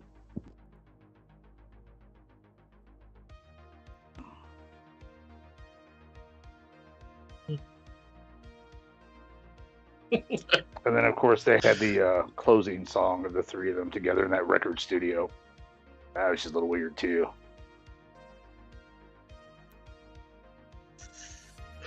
I heard tell where Carter's going with the score. I don't know. I don't know that. I'm kind of intrigued to Actually, see where you're I don't going. know, actually. Yeah. Right. Carter, what's the Are you score? going to go somewhere with it? Because it sure seems like you finished talking. 6. No, I finished talking. I was like, what's the whole in song thing? That was just weird. Like, we just wanted to create one more song to the movie. So we'll put them in a record studio. Of course, Yeah, it's a Disney movie. You got to. They only had 2 numbers during the actual movie. You need 3. You're lucky the goddamn mouse didn't pop up out of somewhere. That might have made it Ha-ha! interesting. Oh, great minds. I'm going to give it a. I gotta give Hocus Pocus 2 a 6. I'm going to give it a. Because it was still better than Ghoster. I mean, visually, casting, like the whole 9. Yeah, 6 as well. I mean, the girls came back and they did a great job as the Sanderson sisters. Like, genuinely entertaining. Bette Midler, Right. she's a fucking national treasure. Goddamn brilliant in this. Really funny. So was Sarah Jessica Parker, and so was Comanche. What's her first name? Kathy. Yeah. Comanche. Comanche? Is that how you pronounce it? Coma- Najimi. Kujimi, that's it. Najimi, that's it. Not Kajimi. Najimi. There we go. I knew there was an Emi at the end. I just couldn't remember at the start of it. They were all really good. I just wasn't a big fan of the new group of kids they were dealing with. I wasn't a big Right. fan of the literal just... There was never any danger from the witches and the kids. The kids were constantly set and able to deal with them. I just had an epiphany. Uh-oh. Did it hurt? Is that you made bad decisions? I thought I smelled burning. Kind of. Sorry, go ahead and No, finish go your on. point. I don't want you to forget the epiphany. They don't. So I don't know why Becca. She's the Rey Skywalker of the Hocus Pocus 2. Just everything, just Yeah. She just naturally just everything. Just goes her way. Yeah. Yeah. She just Don't know what the fuck she's doing. but for it's no the worst. reason. For no reason, she has these special powers. For no reason, she Kind of It's like Rey like, right. Skywalker Okay, in the that makes same sense. in the same sort of way as like, how come you are even a Jedi? Because that Yeah, happens in Star yes. Wars. What? Yeah. Because of Star Wars? Well, I'd hope it was because of Star Wars. Because at least in Star Wars, there is an established fact that there are kids that are randomly born with the ability to use the Force. Yeah, because in Randomly magic, born even and if you're a being natural boss magic are user, totally different. conventionally some sort of teaching and cultivation on how to use your powers is generally a Oh yeah, but you're saying Right. do prerequisite. random stuff at first without intending to. Kind of how you figure shit out. Yeah. The only thing is she just didn't have a 3-movie journey like Rey Skywalker. She just learned it all. Thank Right. fuck. Thank fuck. Yeah. Thank God. I hopefully don't see the Hocus Pocus version of The Last Jedi. That would be terrible. You know, I do believe that they're trying to make it so those things never happened. They've talked a lot about trying to recant the last. Or are they going to try to Halloween it? No, I'm getting Pretty sick of much. this. Hollywood, I'm genuinely getting sick of this. It fucking happened, okay? Do you know how I know I it happened? know. Because I fucking saw it happen with my own 2 fucking eyes. That's how I know it happened. I have absolutely no problem with them deciding, you know what, can we all just forget about that? Because I'm happy to. I can't. Happy That's the to. thing. I can't. It's there now. My brain and No, your yeah. brain function Me differently. being happy to forget about it and actually forgetting it are 2 different things. Believe me, I want to forget it. I can't. I'd be happy to forget it, but I can't. I watched it Same thing with you, fucking Halloween. Watch as it nutfucks. goes You Halloween. took hours away from my life. Watch as it goes Halloween. They say you need to ignore these 3 movies, and then it's okay. And then some guy decides, oh, I've got this cool new movie. And then all of a sudden it's like, actually, do you know the 3 movies that we told you to ignore? Don't ignore the 3 movies. Ignore the last 2 movies out of that one. But actually, to be honest, you can probably ignore the start of the first movie as well. But what happens about halfway through up to the end of that movie, that's still canon.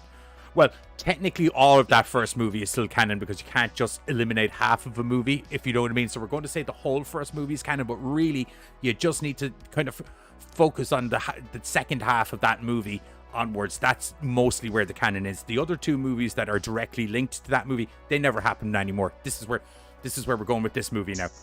Do you know what I mean? And I'm going to need you to ignore the fact that all of the actors are completely different, even though they are all playing the same characters, if that's okay. Yeah, that'll be fine. And then I'm going to headbutt my face through a fucking wall.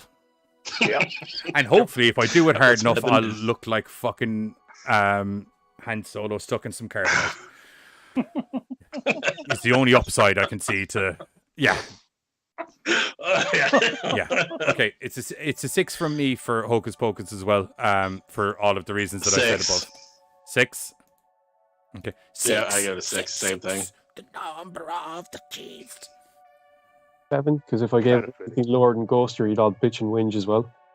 Kinda. I mean, like, really? You see this lower than Ghoster? I mean, just out of curiosity. No, I actually don't. Oh, okay. It is, like you said, it's basically a reboot rather than a sequel. There isn't much in the way of new storyline. They do introduce the idea that, you know, natural witches come into their power on their 16th birthday, and that's supposed to be an excuse for... Hater, all that just to say, fuck this movie. Here's the thing when you do a movie podcast, Hater. Unfortunately, you can't just say fuck this movie, which is a conversation I've had to have with Buzz several times where I'm like, I understand if the end game of what your review is fuck this movie, that's fine, but I'm going to need some reasoning. We need to verbalize it. Articulate as to why you want to just fuck this movie, if that's okay, opposed to just fuck this movie, because it leaves a lot open-ended. 90%. 90% of the critiques that I get from Johnny is, okay, fuck this movie. Why? Why fuck this movie? I don't disagree with your end argument of fuck this movie. I'm completely there with you, but I just need to know the journey you took to get there. Yeah. What? Someday there's going to be Buzz saying fuck this movie. Johnny saying why. Buzz turns around. Have you seen it? Johnny stops and goes, yeah, fuck this movie. What? No, because the reason I do it is because there's going to be some day. Will be the mountain there's going to be some day where I'm sick or you're not around, and it could just be the 2 of them on screen, and I worry that they're going to review a movie. And they're going to. It did happen before. That's why I worry it might happen again. I remember it happened before. We had a very popular Tuesday program. No, that's not what I'm worried about. Well, these conversations started from that Tuesday program where the 2 of you I was like, I'm getting a lot of plot synopsis and then just basically fuck this movie. And I was wondering, could we take some of the plot synopsis back a little bit? Let's like maybe if we run at the fact that you're reviewing older movies, and it's safe to assume most people have seen them, and we just need a rough plot synopsis and more in depth on the review, opposed to a very in depth plot synopsis and fuck this movie is the review. Is basically. Except for Mother Krampus, when the fuck this movie, I was like, it's applicable. Told you. Yeah, well, no, the Mother Krampus thing was just like the Mother Krampus 2 from start to finish. Like there was not 60 seconds of celluloid used that I wasn't like, fuck this fucking film. From the minute the credits started, I was like, okay, this is literally Times New Roman font, number 1 as the intro title, and I'm worried now because Times New Roman has been out for 45 fucking years, basically. Times New Roman existed before the internet. That's a scientific fact. Yeah, with that movie, there was no journey to fuck this movie. It just started off, fuck this movie. So I'm giving Hocus Pocus 2 a 7. So that is a 6.25 for Hocus Pocus 2 from the GoreCast boys. Also, fuck. Fuck Mother Krampus 2. Mother Krampus 2. Did you see the trailer I put in about That new Christmas movie with David Harbour. Yeah. Oh, I'm I have looking a feeling forward we'll to be that. dude. reviewing that. That during looks like it's Christmas going to be a time. fuckload of fun. Yeah. Imagine Taken. David Harbour plus Santa Claus. Imagine equals Taken, fun. except instead of it being Liam Neeson coming back to save his child, it's Santa Claus who's unfortunately landed into a hostage situation in a house that one of the girls is on the good list. And by God, there's a great scene in the trailer where your man like beats David Harbour around the place, and he's like, "What are you going to do about it, Santa?" And then he just stands up, and you just see how fucking big David Harbour is. It's like your man's up to his chest, and Santa just goes bang and fucking headbutts him. And it's just like, oh. Like say JC's sold. Said he's Yeah, gonna see it in it theaters. looks like it's going to be great crack. To be honest, See, I was gonna bring it up as a news bit, I think, because I think it came out like last week. But then Johnny yells at me if we do Christmas too early. Yeah, because it's not fucking Halloween yet. Yeah, he has. So I decided not to. See, I'm learning. And everyone tells Kind me of. screaming verbal abuse of people until I do what I tell them. Is the way of training. It might take a little bit of time, but you get the results People you who want. say that clearly have never gone through the Irish educational system. No. Well, admittedly, that's going back like 20, 30 years. Do you know how I got these scars? English class, 1985. Actually, no, that one's faded. Anywho, Rob Zombie took a dump all over the Munsters. I mean, no. I don't.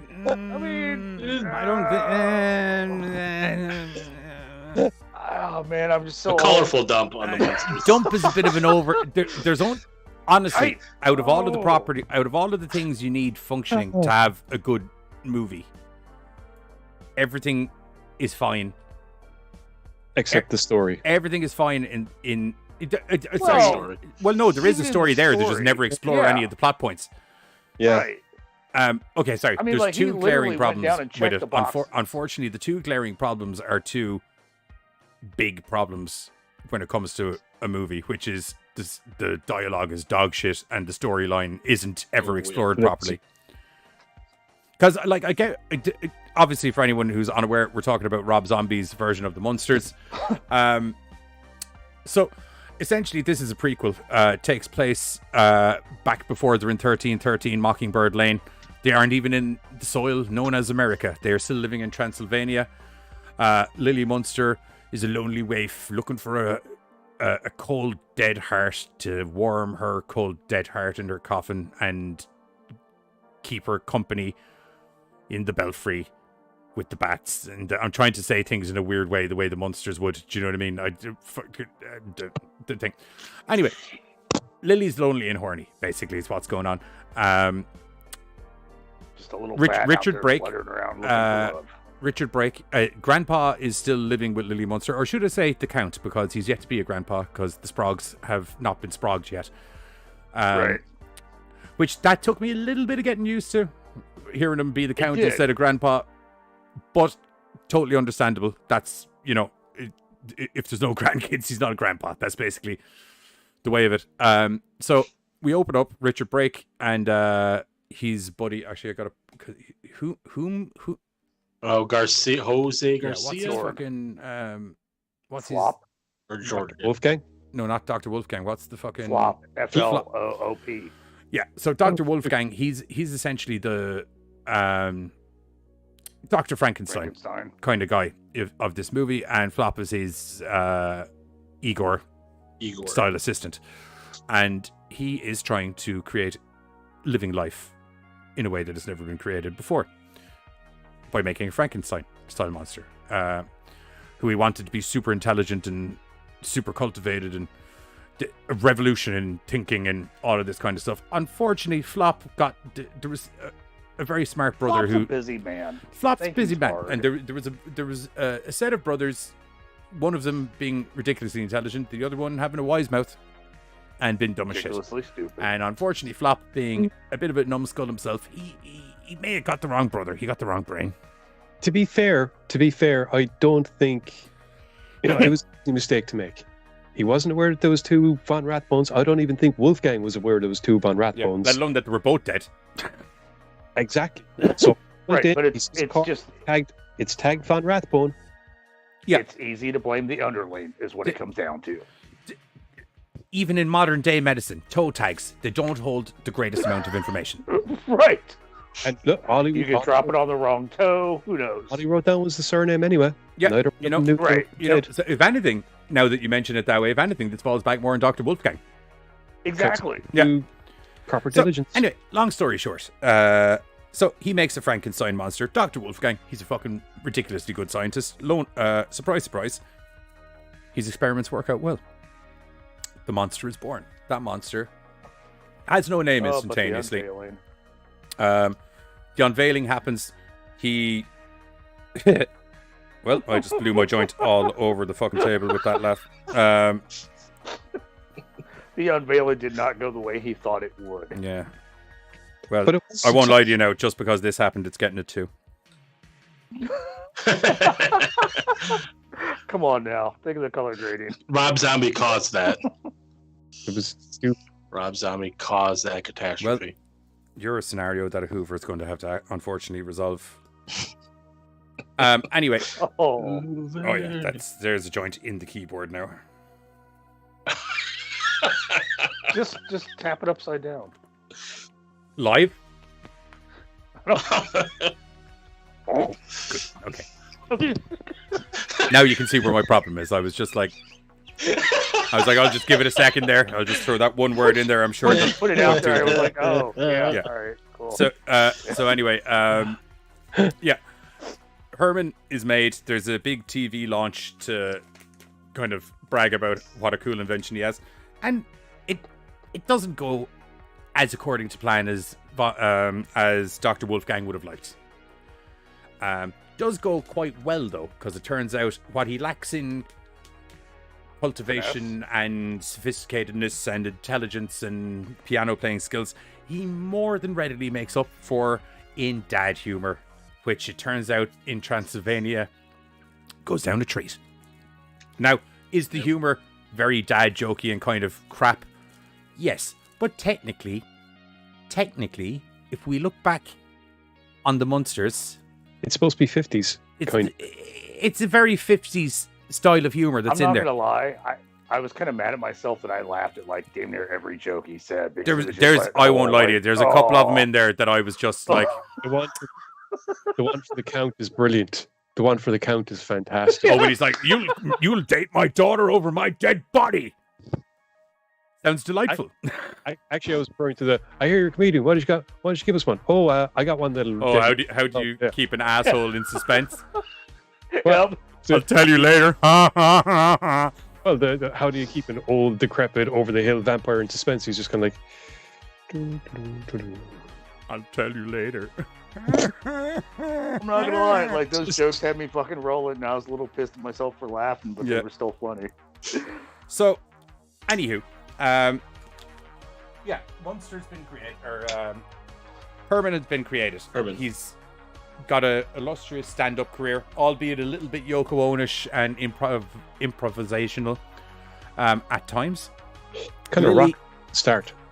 I was gonna say, kind of killing the rockabilly. Yeah, it was killing the rockabilly, and I like how there is that little bit of a tweak here and there where Rob Zombie, the Lily and Herman are a little more rocked up than they would have been in their conventional TV show, but they're also younger Lily and Herman, so a lot of it made a lot of sense. So Lily has been on a couple of unsuccessful dates, mostly with a genuine Nosferatu at one stage, who has the cutest assortment of... What? It's Count Orlok. Yeah, it's Count Orlok, who has an adorable little litter of rats. He loves them. They're his little cuddly friends. And he adores them. And the date goes a little bit lacklustery, shall we say. Mostly because Count Orlok, what he makes up with in adorableness and a love for rats, he mostly lacks in the looks and personality department. Because he's just he's essentially the vampire equivalent of a crazy rat lady. His rats love him more than anybody else. Yeah, that's true. That's the way it is. Didn't realize Richard. There's also a nice little payoff to that at the end of the movie. Oh, I loved it. Yeah. So, anyway. Yes. Good. Okay. Lily sees... Wow, yelling at somebody does work. Yeah, I know. It's so effective. Lily sees Herman on the screen and is instantaneously infatuated with him. She goes down to his beatnik fucking rockabilly rap. His rockabilly rap stand-up show would be the best. At Club Zombie. At Club Zombie. He sees Lily in the crowd and is love at first sight. And there's a very cute bit when she goes back to his dressing room and she asks him out on a date or whatever, and he's trying to play it cool. And I loved this bit because this was very Munsters to me, just this whole section where he's just really like, was. Let me just check my calendar there, I'll see if I have a free date or whatever, and then all you can hear is the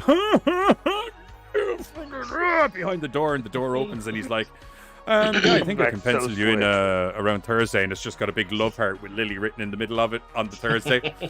And I thought that was cute.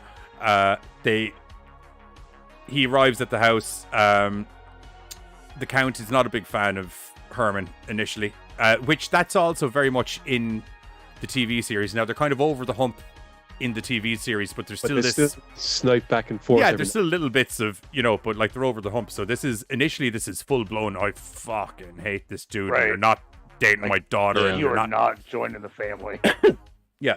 Fuck you, old vampire dude, motherfucker. I'm doing this in the way the movie does it as well. So now, subplot, because we forgot about the subplot initially, so we were going to come back to the subplot now. Oh, that's right. Lily's brother, who is a werewolf who gets around, or proof that the Count gets around. So weird. It also kind of explains where the genealogy of how Eddie Munster kind of came into being. Yeah. So, because there's werewolf blood in the line somewhere. So, he has got a bit of a gambling problem, and he's in balls deep with a fairly nasty gypsy witch lady who owns pretty much the whole gambling circuit in Transylvania, from what I understand, which is evidently, I was unaware of this, rather illustrious. Was unaware that Transylvania was such a gambling capital of the world, but anywho, he's in pretty deep. And she's also, from what I can gather, it would appear that he's in pretty deep with her, and would appear that Grandpa was pretty deep in her at one stage, and it didn't all end up on the best terms. And she's a bit, as they say, salty about it. And she wants his castle. And the brother, whose name? Lester, that's it, thank you. The brother Lester is more than willing to try and acquire the castle, mostly because otherwise she's going to acquire his head. And he's not down with that. Which he expresses in those exact words several times. I am not down with that. And it's where I'm kind of like, I don't think it matters if you're down with it, but to be honest, like, I mean, it's not a voluntary thing. You owe the lady a lot of money, and this is the repercussions of what happened for the game. You know how this works. He obviously doesn't, though. So he's learning. So anyway, he's trying to get Grandpa to sign over the castle. There's going to be loads of money and it'll be fucking well worth it. And Grandpa's like, go fuck yourself, you hairy-faced fuck. He doesn't actually say that. I should preface that this is a PG movie, because the sentence that I did say did sound like it could have been in any other Rob Zombie movie if there was a werewolf involved, to be honest. So but that's why I was. It seriously family friendly in this. It's super family friendly. Well, if he was to come in and it was basically the fucking Fireflies doing the Munsters, I would have had a big issue with the fucking movie. Oh yeah, big fucking issue with the movie. So that's the subplot. You can forget about that subplot for the minute, because that'll just appear up every once in a while as a little scene. Honestly, you don't even need to remember that subplot until about 3/4 of the way through. Oh, even further. To be blatantly honest. So Lily and Herman have a date, and then that date goes well, and they're madly in love. And then they have several other dates. They have a Cher and Sonny sing-along song in a bar. Yes, they have a really old school dressed for the beach, in the beach clothes kind of date. Herman meet Lily's uncle. Herman meets Lily's uncle, who is the creature from the deep, or creature from the Black Lagoon. Yeah. Which is an even stranger line of genealogy now that I that think whole about family tree is just so the weird. family tree is pretty fucked over in Transylvania, to be honest. So they all meet up. They have a couple of dates. There's a cute little montage when they're on the beach. Herman expresses how madly in love with Lily he is, asks her to marry him. He's like, yes. And then they're all about getting married. And then they get married. I'm not skipping plot points here, by the way, to try and keep it light and airy for the thing. It's basically, he says they're getting married. We should get married. Then they go get married. Then, obviously, when they go get married, what happens after marriage? You have a honeymoon. So they go on the honeymoon, and that just happens. They go to France. Lily wears leather pants. Herman wears a beret. It's very modern. And that's basically what happens there. This is where the plot point comes back in a little bit about the house, because Herman has signed some stuff over, and Grandpa just shows up rather angry and smashes a champagne bottle over Herman's head. You know, because he's kind of like, you signed my castle away, you fucking jackass. You're literally married to my wife or married to my daughter, should I say, for 12 hours, and you've literally lost me my house, you big green fucking buffoon. That was the part I liked, where you opened the door and the count was standing there, and he thought it was room service. I still don't understand. It's like, oh, there you. And closes the door. I don't think he did. It was room service. I think he knew exactly who it was and just went with the. No, because he said room service must be here, and he got up. You know what? If I was in his position and I saw angry Count with a fucking bottle about to brain me, and I'd go with the flow, because I don't want to make my missus upset. Yeah, room service. I don't think he's that smart. The tip, go away. So anyway, they're all in France, and they're like, well, we have a rather big conundrum now, which is we kind of don't have a house anymore. What's going on? And then they're like, okay, what about, seeing as we're going to be getting a plane anyway, what about we don't go back to Transylvania? Let's just relocate. I hear a lot about America. America seems cool. How about we just relocate to America? They find a nice suburban neighborhood full of monsters. And they are like, yes. Nice little cameo from Cassandra Peterson, i.e. fucking Elvira. Are you, what? Yeah. No, it's awesome to see her. I just wish we like, when she, Elvira, like, that would have been awesome. Wouldn't have made any sense, though. She's dressing up like... Halloween, she's dressing up like. Yeah, I get you. I think part of that issue, and the reason that didn't happen, is because she didn't exist as a character when the Munsters were out. He's right. I'm totally right. Been a nice plug. I mean, like, she's like kind of vampire-ish, so she could have been. Look, like. There's a lot of glaring issues with this movie already. Let's not start wishing he added more in there. Okay. Yeah, sorry. We're starting a new one. So anyway, they go to America. They find a nice neighborhood with 13 Mockingbird Lane on it. Cassandra Peterson, i.e. fucking Elvira / real estate agent lady, shows them a decrepit, very familiar looking house that no one wants to buy because it looks like it's straight out of a horror movie. And they are like, sold! And then she pretty much sells it to them for whatever the lowest bid they were willing to go at. Whatever Herman said, the house was gone. That's it. Herman wasn't saying anything. She was just like, take it. Yeah. At that it place. had been an eyesore for like a couple of years or some shit. Nobody wanted it. They're all super happy. They love their new house. Herman wakes up to go to work. At the funeral parlor. He wakes up to go to work at the funeral parlor. Lo and behold, he walks outside, and it turns out they're in fucking suburban America. It was Halloween the night before. There's no monsters here. They're all normal people. All the hottie monsters were goddamn humans in a goddamn costume. Shit on me. Fucking shit on me. God damn. So he goes back in. He has what can only be described as a conniption fit. Yep.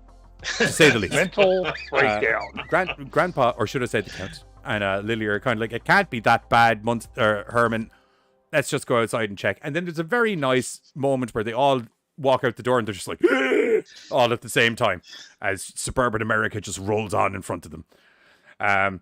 Lester, the brother, we've forgotten about him because we're kind of like, oh yeah, we had the marriage, the house had happened. Oh yeah, I forgot that we'd lost the house actually because they did this whole thing on the plane where we're just going to go to America. I forgot the whole reasoning. That's what he's shown up again. Turns out, and I'm a little bit confused as to how this happened. Thank you. Turns out the house got sold. He's after making bank in Las Vegas from the house sale. Right. Yeah. Which confused me because I was like, how did he get money from this house sale? Because They gave him his cut. Oh, did he get a cut? I thought it was like he just owed so much fucking money. Okay. Nope. Well, anyway. Between owing so much money and the time it took him to finally do it, his cut was smaller, but he still got a cut. Okay. And then he fucked off to Vegas. Right. Well, it turns out the place got sold for fucking loads, and the gambling establishment that got put in the house instead of the house is making bank. And Lester, kind of uncharacteristically, Lester fucked off to Vegas with his cut. Yeah, and doubled it. And then shared it with them for some weird fucking Well, reason. I'd imagine because he ripped his entire family out of their house, it seems like the appropriate thing to do to try and give them some of the money back. Which I still don't understand how Herman's signing off. Like, it wasn't his place, it was Grandpa's. I know, yeah. If it was Lily Like- signing off in Herman's house because now she's a fucking... Right, like, that just made no sense. You're asking things that make sense. I know. That's not this It's not this sorry. movie. It's a vampire and another vampire living with a Frankenstein monster that end up having a human and a fucking werewolf baby, and whose brother is also a fucking werewolf, and whose uncle is a fucking creature from the Black Lagoon. And why did Igor have to become a bat to go to America? Because Like, Igor he just was wanna not buy in the another TV ticket? series.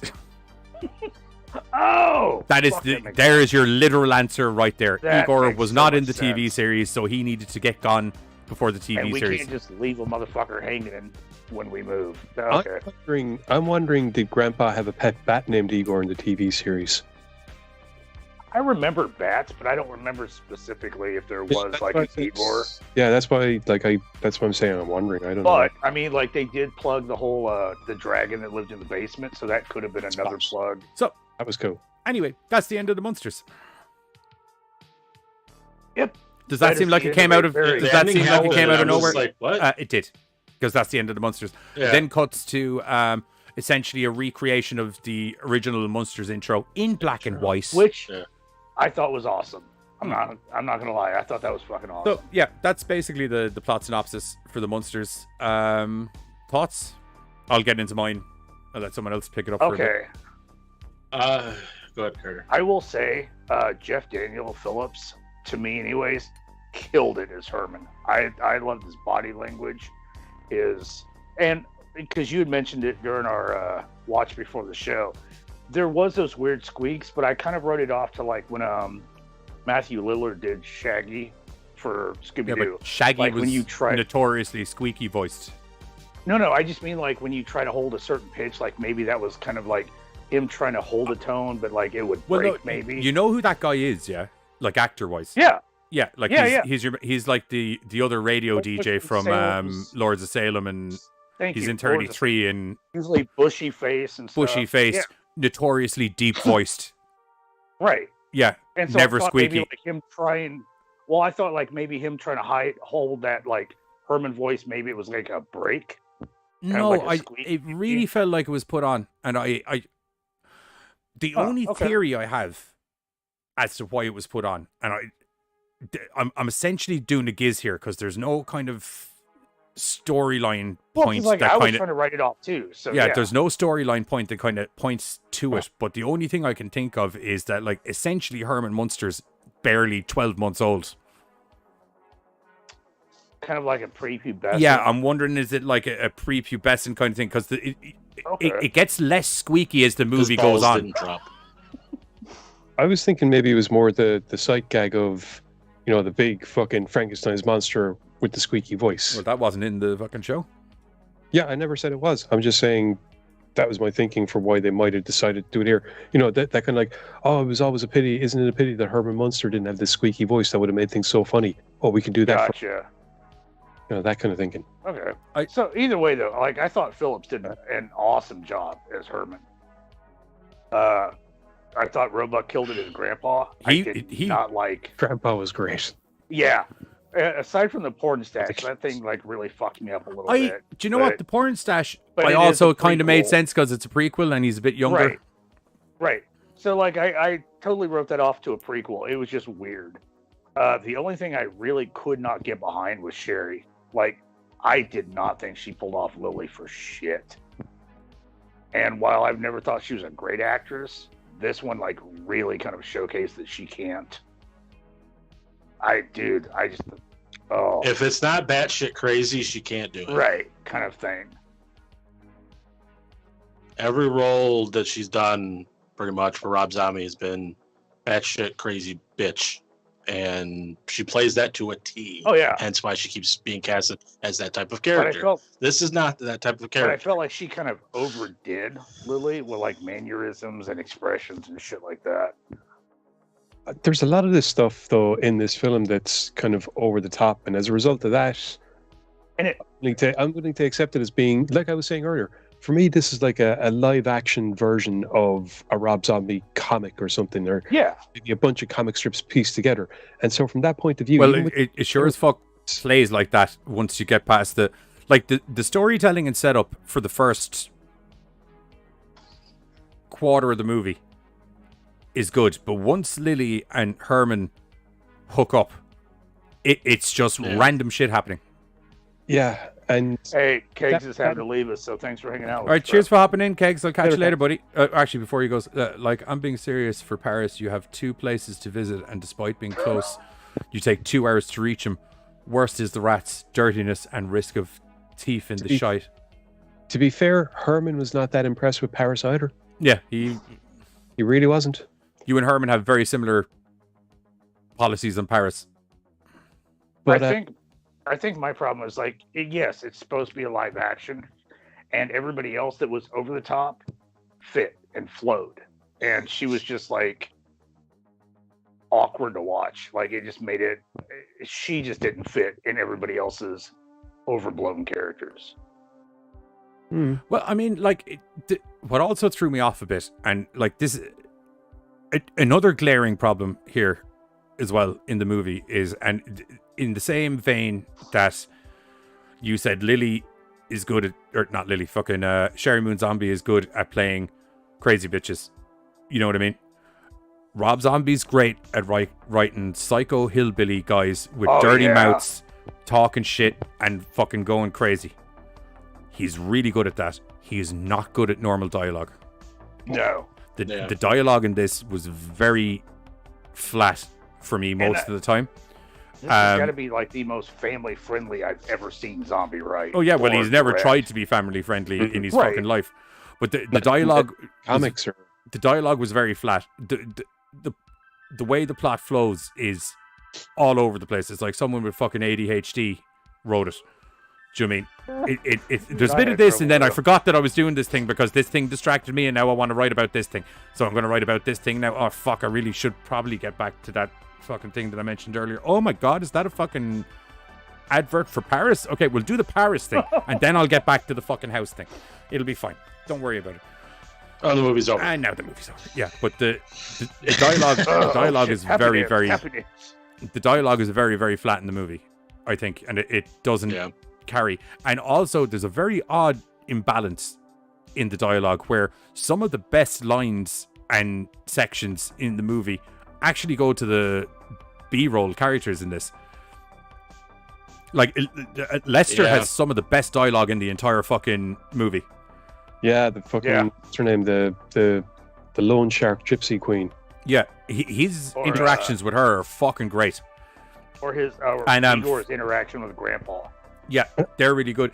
What's the name of Wolfgang's guy? Floop. Flop. Flop has one of the funniest bits in the entire movie when he has the cockroach and Richard Brake crushes the cockroach. Oh, He's my like, God. Oh my God, you killed. Oh, actually, no, he's okay. yeah. You're a resilient little guy, aren't you? It's like, why couldn't we get a horse for this? I was like, yes. The only thing that I've liked that came from Lost was him. Like, he's a good actor. Right, we have been ragging on the movie. I will get into the good points of the movie because it's actually what fucked me off about this movie so much, and I said it at the start of the review. He got so much of this right, and somehow managed to fuck it up still. And like let's be fair, Sherry Moon Zombie and to a lesser degree Herman were probably could have been better cast, I think. Yes. I don't know, man. I don't have as much of an issue with Herman. Really did it. Okay. I didn't like him. His voice. I didn't. The voice fucked me up. In his natural voice. Yeah. But the movie looks fucking great. I'm a big fan. I Yes. didn't know how I felt about the color grading initially, and it's grown on me, especially when I got into the conversation earlier about like they would have. You're good. Especially when I got into the You're conversation earlier about how they would have lit stuff back in the day, even though it was black and white. This is the kind of lighting they would have done to have effect on the black and white tone levels. Actually, I was going to say, when you did that, when we were, you did that thing when you switched to the black and white when we were watching it. Sorry. It looks beautiful in black and white. Yeah, I didn't realize how well it looked. Yeah, because he had it designed that if you're going to flip, it's like he knew that even though Netflix said you can't put it in black and white, everyone's going to probably just flick it into desaturated mode. Carter, And did you just lit have it. a spider? Hmm? Did you just have to deal with a spider or something? Mm-hmm. Okay. Yep. Big ass one. I have 2 cats. I should not have to fuck with those. You okay? I'm good. Do we need a please stand by, Carter? Da-da-da-da-da-da-da. Da-da-da-da-da-da-da-da. Technical difficulties.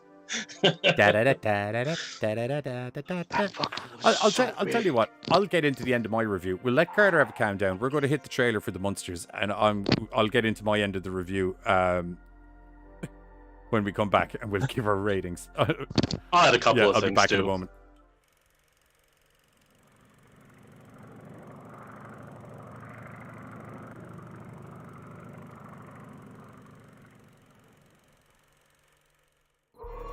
Rob Zombie, the director of House of a Thousand Corpses, Halloween, and The Devil's Rejects, brings you the greatest love story ever told. Oh, I don't like the sound of that. Think of it. The brain of a super genius transplanted into the body of a perfect physical specimen. I want a man that makes my blood run cold. A man that every time he enters my crypt, it's like a stake through my dead black heart. I can whip you up a humpy down in the lamb. Oh no. Remember what happened last time? He was batty. I'm gonna go. Okay. I'm looking for a vision, a queen, true love. And what exactly do you want? Is Herman Munster in there? I knew the moment I laid eyes on you that you were special. I understand if you don't feel the same. I'm just a regular gal living a boring, normal life. If there's one thing I know, is that the rest of the world melted away as soon as you appeared in my life. It seems Miss Lily is truly in love. Oh, come on, you know and I know that we gotta get rid of that bozo Herman Munster.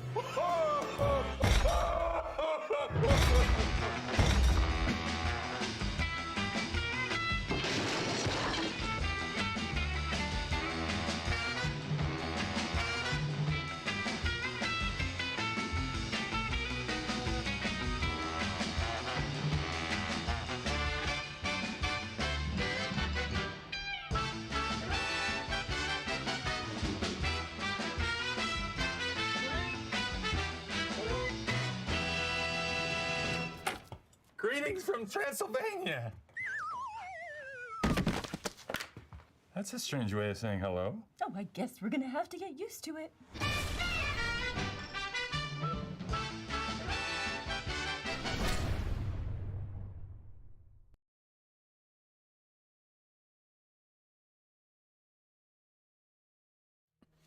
Thank you for not copyright flagging the video, Netflix.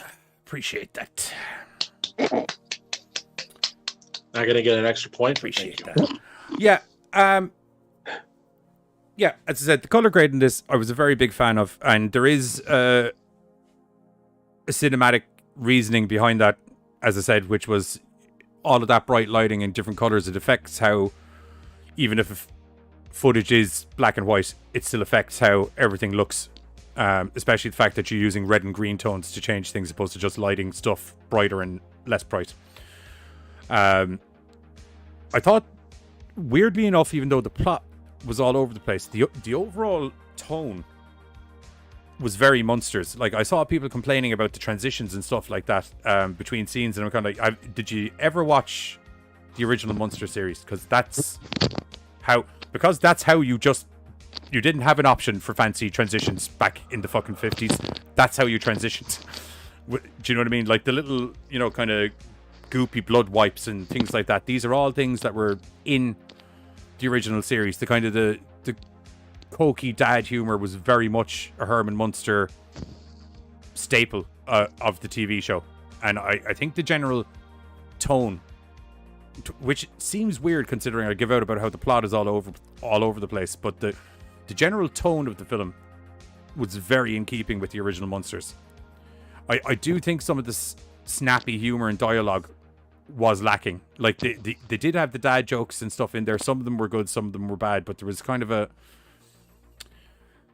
spark missing from the dialogue that was in the original show. Now, some of that I do think comes down to the fact that a lot of the humor and the comedy, and it could be something that's kind of bitten this movie in the ass being a prequel.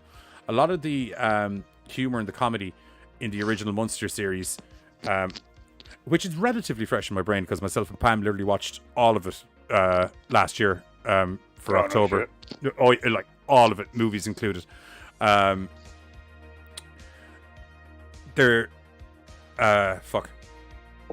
What was I going to say? What was it saying?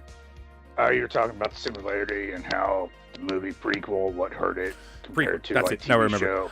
A lot of the humor came from their interactions with normal people in the everyday world as a bunch of monsters. And that was lacking in this because for 95% of the movie, they're living in Transylvania, which is full of monsters. So I think some of that kind of duck out of water storytelling that was part of the original Munster series was missing in that. And it was part of the charm and also a lot of where the dad jokes and gags came from were from Herman and Lily and everyone Eddie not fully understanding. Well, Eddie and the daughter were born in America, so they're not as confused as to what's going on out in the real world. Especially the daughter, because she's completely hot and normal, except quite possibly a serial killer. Right. But Eddie still acknowledged that he was a monster amongst normals. Like, you know what I mean? Like, that in itself was still kind of a running gag that fit with the family. Yeah.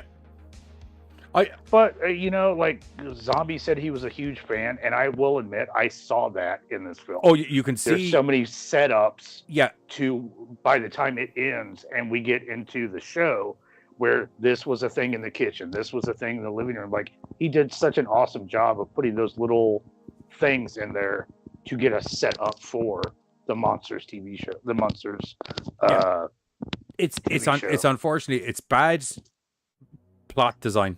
And it, for the most part, not great acting. Let down the show. As I said, Herman, if he stopped doing the squeaky voice, I would have been more sold on him. I thought he did good as the character. It was just the voice really just kept throwing me. To put it in DayZ terms, you're ruining my immersion. You know what I mean? I gotta give props for walking on platform shoes though, because. Yeah, I was saying to Spam, I don't even think they were platform shoes. There's a high possibility they're hollowed out because if memory serves me correctly, he's big as shit. Really? Oh, okay. Like, call me crazy. Think back to Lords of Salem. He was towering over fucking Sherry Moon Zombie. Oh, I guess I just kind of wrote that off to like her being short or some shit. I didn't think about it. I don't think she's like super short.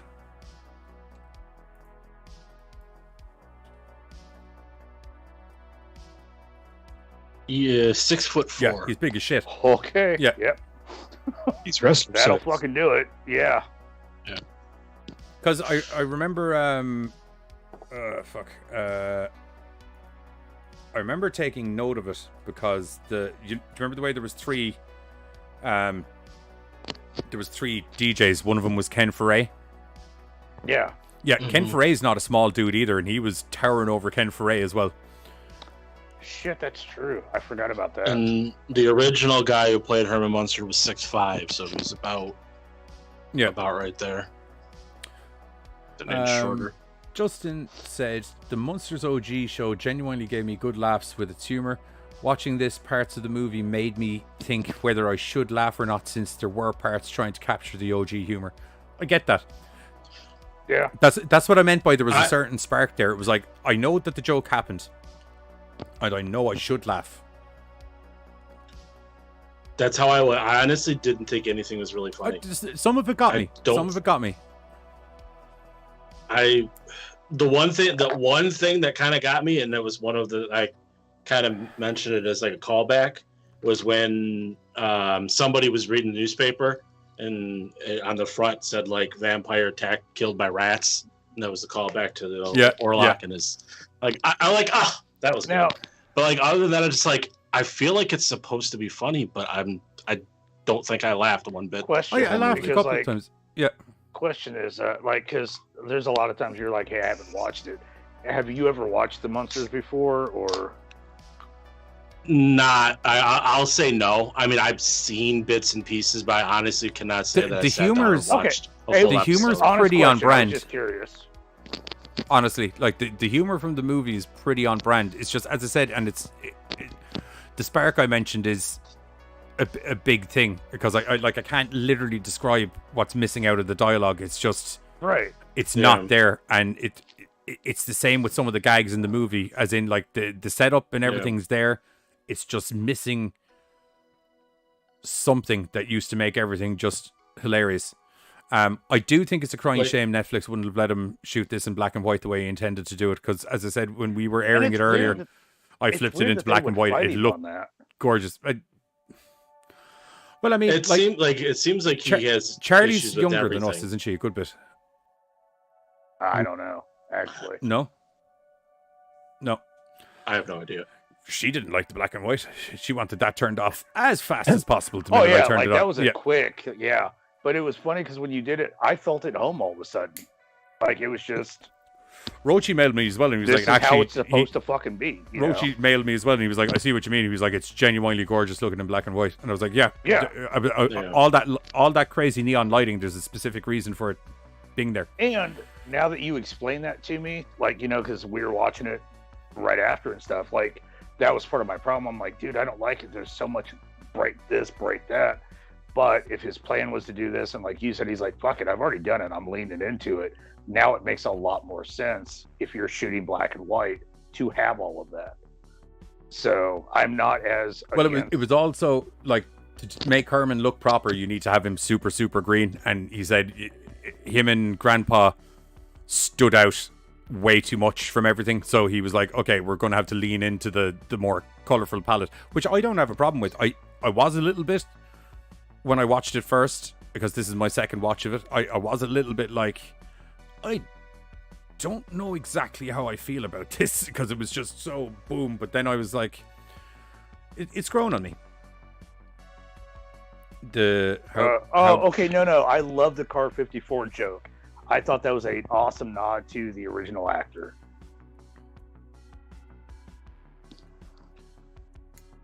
The thing with me was like, I thought it looked great. Like visually, it was really good. There was some standout performance, Grandpa, and then some of the supporting cast, and then like that's where I feel like the issue is the supporting cast shouldn't be the star. I mean, I'd say they should be the stars. The supporting cast shouldn't have all the good dialogue. Yeah, and I had my issues with Sherry Moon Zombie. Obviously, I did not like her whatsoever. Rob Zombie, it's okay to cast other people in your movies. I like that he keeps her in everything. Other people do, right? But then you have your wife like, do you know what's a bigger? Do you know what's a bigger problem? Yes, she would, babe.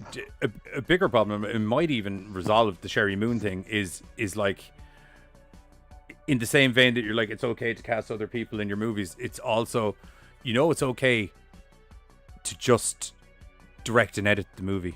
You can let somebody else write the script. Yeah. Do you know what I mean? Well, like pick a lane, write it or direct it. let somebody else. Or even you write the first draft of the script and then someone comes in and tightens it up and fixes plot holes and makes jokes funny, and they're kind of like, okay, well, this showed up here. I don't think he wants to do that though, because that's kind of somewhat similar to what happened with Halloween 2, where it's like he didn't want anything to do with it. They were going to let somebody else do it. He read what they were doing, and he's like, "Fuck it, I'm just going to direct it myself." Or write it myself. So he likes. But what I was going to say was control, which is fine. But I'm not saying I'm against having the same people, as long as it goes with the character. These actors don't fit the characters they were put into. That's where I have the issue. Grandpa. I said Grandpa. I'm not saying I have an issue with everybody. I'm just saying there was a few people. Honestly, Jeff, he wants to put Daniel Phillips. If he didn't do that squeaky voice, I think I'd have been okay. I don't. Like I said, I'm not. Didn't really watch the show that much, so it's hard for me to compare to the original. So I can't really say. He really had the Herman mannerisms and everything down and everything. It was just the laugh seemed too. No, forced that's for me literally Herman's laugh. I know it just didn't sound the same. I don't know. But yeah, like I said, I don't mind if you put the same people in, as long as they fit the characters that they're in. I just didn't feel like Sherry Moon Zombie fit Lily Munster. I just like, it's okay to put somebody else if that's not their, I don't want to say typecast or whatever you want to say. And then the plot, like the fact that there was no plot, or they didn't follow the plot, and I was just like, everything just, like you kind of said, the whole ADHD thing, was just like, we're here. Okay, that movie's over, and you're just like, what the fuck just happened? And then just the way it just ended, we're like, oh, we got money, and it's like, okay, like nothing made sense. Just nothing made sense. So, yeah, I don't know. It was fine, but I don't know. Just had more issues than right. Not. I think on that note, we're going to go drop some ratings for the Munsters. With everything that I said, I'm going to give it a 6.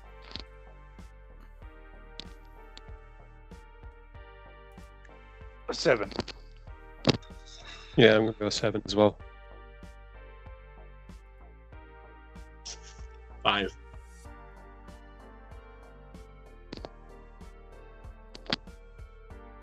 That's a 6.25 for the Munsters as well. So Hocus Pocus 2 and the Munsters landing in at the exact same figure. Oh, wow. Yeah. Which it kind of says a lot about them. There was a lot of stuff I liked and there was a lot of stuff I didn't like. You kind of land in the middle. I'd give it a 5 out of 10. Not bad, but not good either. Yeah, it's perfectly fine. That's why I went right in the middle. It's perfectly fine. It's Just because perfectly you can fine. write a song does not mean you can write a movie. Yeah. Like, I won't lie to you. I could see me throwing this on as a Halloween thing. Yeah. It's not awful. And for me, it's got a rewatch. Like, I can sit down with friends and like, oh, hey, blah, blah, blah, and throw it on while we're bullshitting. Yeah. It was also a bit shocking for a Rob Zombie movie to not have the word fuck every 2 seconds. That was like, oh, God, what am I? Rob Zombie? That's what we're watching? I had times when I was just, because it's a Rob Zombie movie, I was subconsciously putting swear words into it. Because you were like, it's very family friendly. And I'm like, I distinctly remember Grandpa fucking Lester out of it from a height. That never happened. He did fuck him out of it from a height. He just never used the word fuck or height in the sentence. Yeah, I know. Like I said, it was... I was going to think that there was going to be some...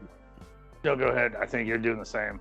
I don't know. I was waiting for some necrophilia talk, because that's also a Rob Zombie thing. But then in a way, there kind of was, because there's some, zombies, dead people. So I want to be a vampire.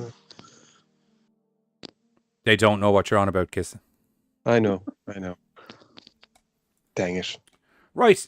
As is customary on any night that we do the GoreCast, what's this? If anything, I can watch it again on occasions where I watch the Munsters show and Munsters Go Home, so long as I can think of it as its own thing instead of a prequel to the show. Yeah, whatever works, Justin. Right, so, as is customary on the show, Buzz has scoured through the internet to find me some of the weirdest shit to read out, because people have said I have a voice that you could listen to read a phone book, but that sounds kind of boring, so we've decided to find some other things instead. Once I get rid of the movie poster. Here we go. There we go. Oh yeah, we also need to get rid of this. We need to get rid of this as well. Okay, he has got me. What'd you get me? I got you funny Tinder profiles. Funny Tinder profiles. Right. This is gonna get weird. I thought you'd erase the names. No, I understand why I left this one on. Go for it. Oh, right, okay, right. Yep, I now see it. This was the biblical. So, Jesus, 21. Carpenter. No, I think you'll find it's pronounced Jesus. Okay. Read the rest of the thing.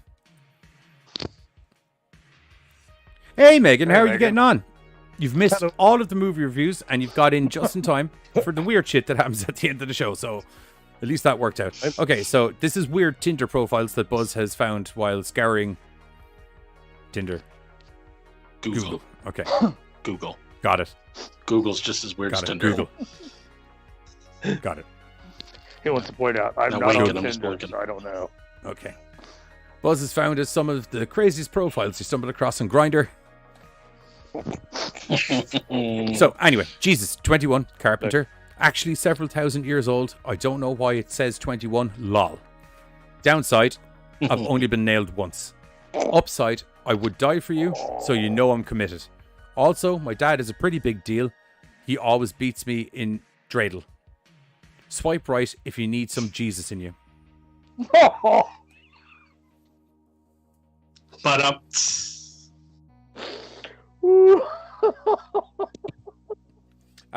Johnny, Justin saying, oh man, get Johnny to read some excerpts from fanfics or smut. We're on YouTube, unfortunately. We're on YouTube. Maybe that might be a Patreon exclusive if we ever get that going. Well, you can send me stuff if you want to, like, replace the bad words with funny words instead. I would be okay with that. Do you know, like, he handed her his throbbing apple. I don't. Oh, it sounds goddamn tasty. Technically, wasn't he nailed 4 times? You're completely correct, Megan. Maybe he's just talking about it all in a general nailing, opposed to the amount of nails specifically. Like, do you know, if you have sex 4 times in one day, it's still kind of the 1 day session. Do you know, that kind of thing? Is it? I mean, like, once you take a Gatorade break. My bad. I would say I would use this. I want my counts to go up, so I would count like, I just feel like you stop. Maybe that's an American thing. I don't know. I'm going to have to ignore all of your previous statements, or I'm going to have to go back and do a lot of calculations about a specific number, and it's okay. There you go. I'm not going to be doing that. No, I'm not even going to get into why I'm not going to be doing that.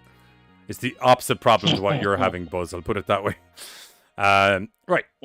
Name redacted. 21. 7 miles away. Standing tall at 5'2". Oh no. Nice. I want to do adult things with you. Whispers. Taxes. Panting softly. Pay the mortgage. Moans. Make sure we turned off all the lights. Our utility bill was fucking $300 this month. Nail fest. Yeah. Good old nail fest. Hey, no joke though, man. Our fucking utility bill is up to everyone's wazoo. Utility bill's up the wazoo. Anyway, name redacted. 33. 8 miles away. A little bit further. About. Name redacted. I like long walks on the beach with my girlfriend until the LSD wears off and I realise I'm just dragging a stolen mannequin around a Wendy's parking lot. Classy lad. May or may not be where you find me. That is a classy lad. Name redacted. Good old Baconator. See, I'm doing good at the name redacted. 25. 22 kilometers away. Und sprechen in Sie Deutsch. Yep. Sprechen in Deutsch. Bollocks. Dollar and kitties. I think that's ass and kitties. Okay, well, I'm reading it, as is customary to the way I do things here, exactly as is printed. $1, and kitties.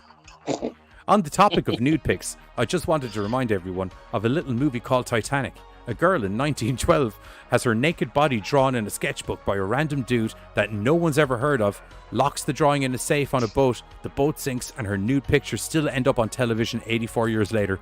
No one is safe. Not wrong. When nudes leak. That's if there's one thing I've learned about the internet, that's If they leave your phone to someone else's, you're done. no names in this one, just straight up biography, and I can appreciate that. Skip all the bullshit, straight to the points. I'm the kind of guy you can take home to meet your mum. She'll think I'm charming, kind, and a bit sexy. She falls in love with me. I think I feel the same. We get married. I'm your dad now. I confront you, young lady. Why do you have a Tinder account? You are now grounded. Sadly, that sounds like a weird song. Maybe that's what. Maybe I shudder to think what music you're listening to, Carter. It's a country song. Yeah, definitely. no, it's like, right. Like it's definitely kind of like a down. Anyway, I imagine there's a lot of songs where the lyrics "Do it to me, Daddy" probably pop up or something. Anyway, name redacted. It's his fault. 21, less than a mile away. Kind of worrying. Closer. Well, I'm a fat fuck with a big truck. If we can't get a big greasy burger, then we won't work. I'm 21 years old, but don't let that fool you. I have no social life like I'm 40. If my truck doesn't impress you, my personality probably won't either. Welcome to the shit show. Honesty. Hey, Honesty, bro. I'll give you props. Into the honesty. I'll give you props. And now we're back onto the ass dildos that someone thought was a terrible chess set. Wait, what does this say? What, this one?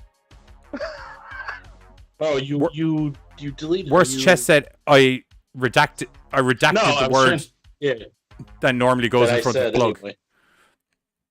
Anal? Yeah. Well. Yep. Okay, That's the word I Buzz was goes trying. on a timeout. There we go. Yeah. So, yeah, for anyone who wasn't here last week when this came up, this is evidently the worst chess set ever. Not enough pieces for a full game. Can't tell one side from the other, and no board was included. Might as well stick them where the sun don't shine for all the good they did me.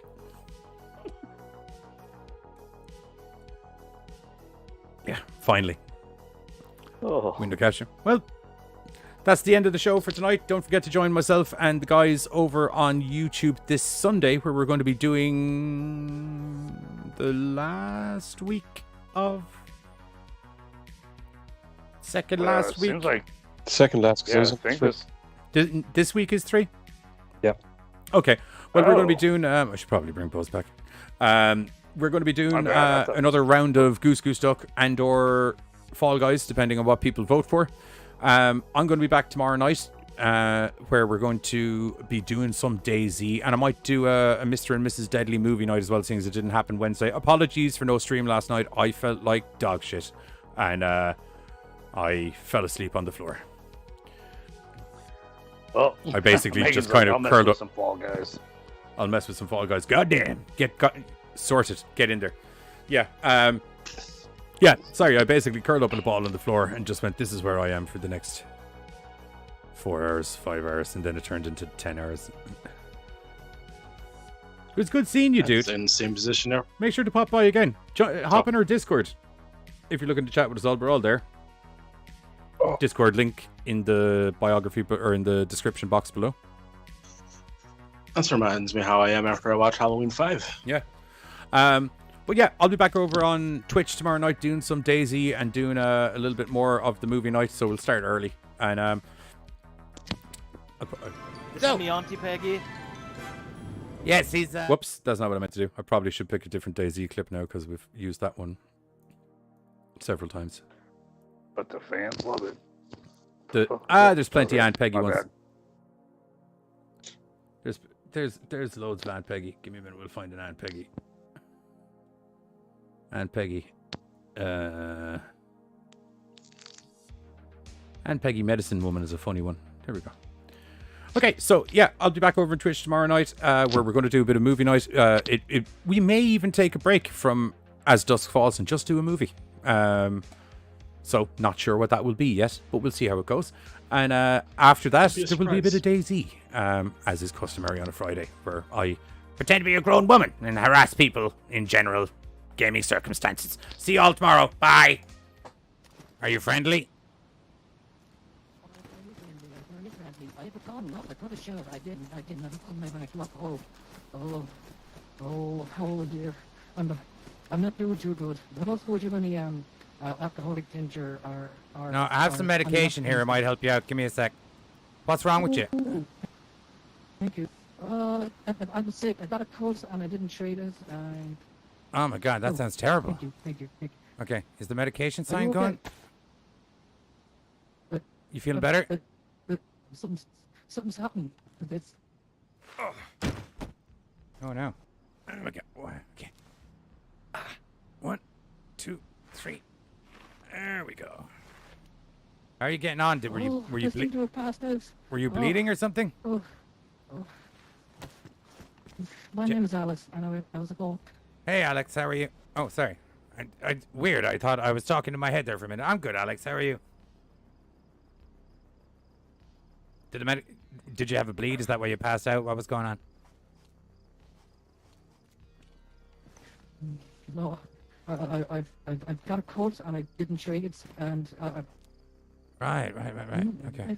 I don't know why. I'm not quite sure why I passed out. Everybody was fine. You gave me some medicine. Right. Okay. One moment. Give me a sec. Maybe it was something to do with your blood. Might be a blood test thing. Give me a sec. I've got a blood infection. That's what I have. Yes. Yes. Okay. Cool. What blood type are you? Maybe it's you're O plus. Okay. I can give you an injector of my blood if you want. It might help. There you go. Alcohol or disinfectants or... Oh, yeah. Give me 1 sec. I have an alcoholic tincture here somewhere. Oh, you're fantastic. Yeah, no What's your name, by the way? My name's Peggy. I don't... Peggy, like Peggy Sue. No, not like Peggy Sue. It's Peggy... Okay. What do you have on you, actually?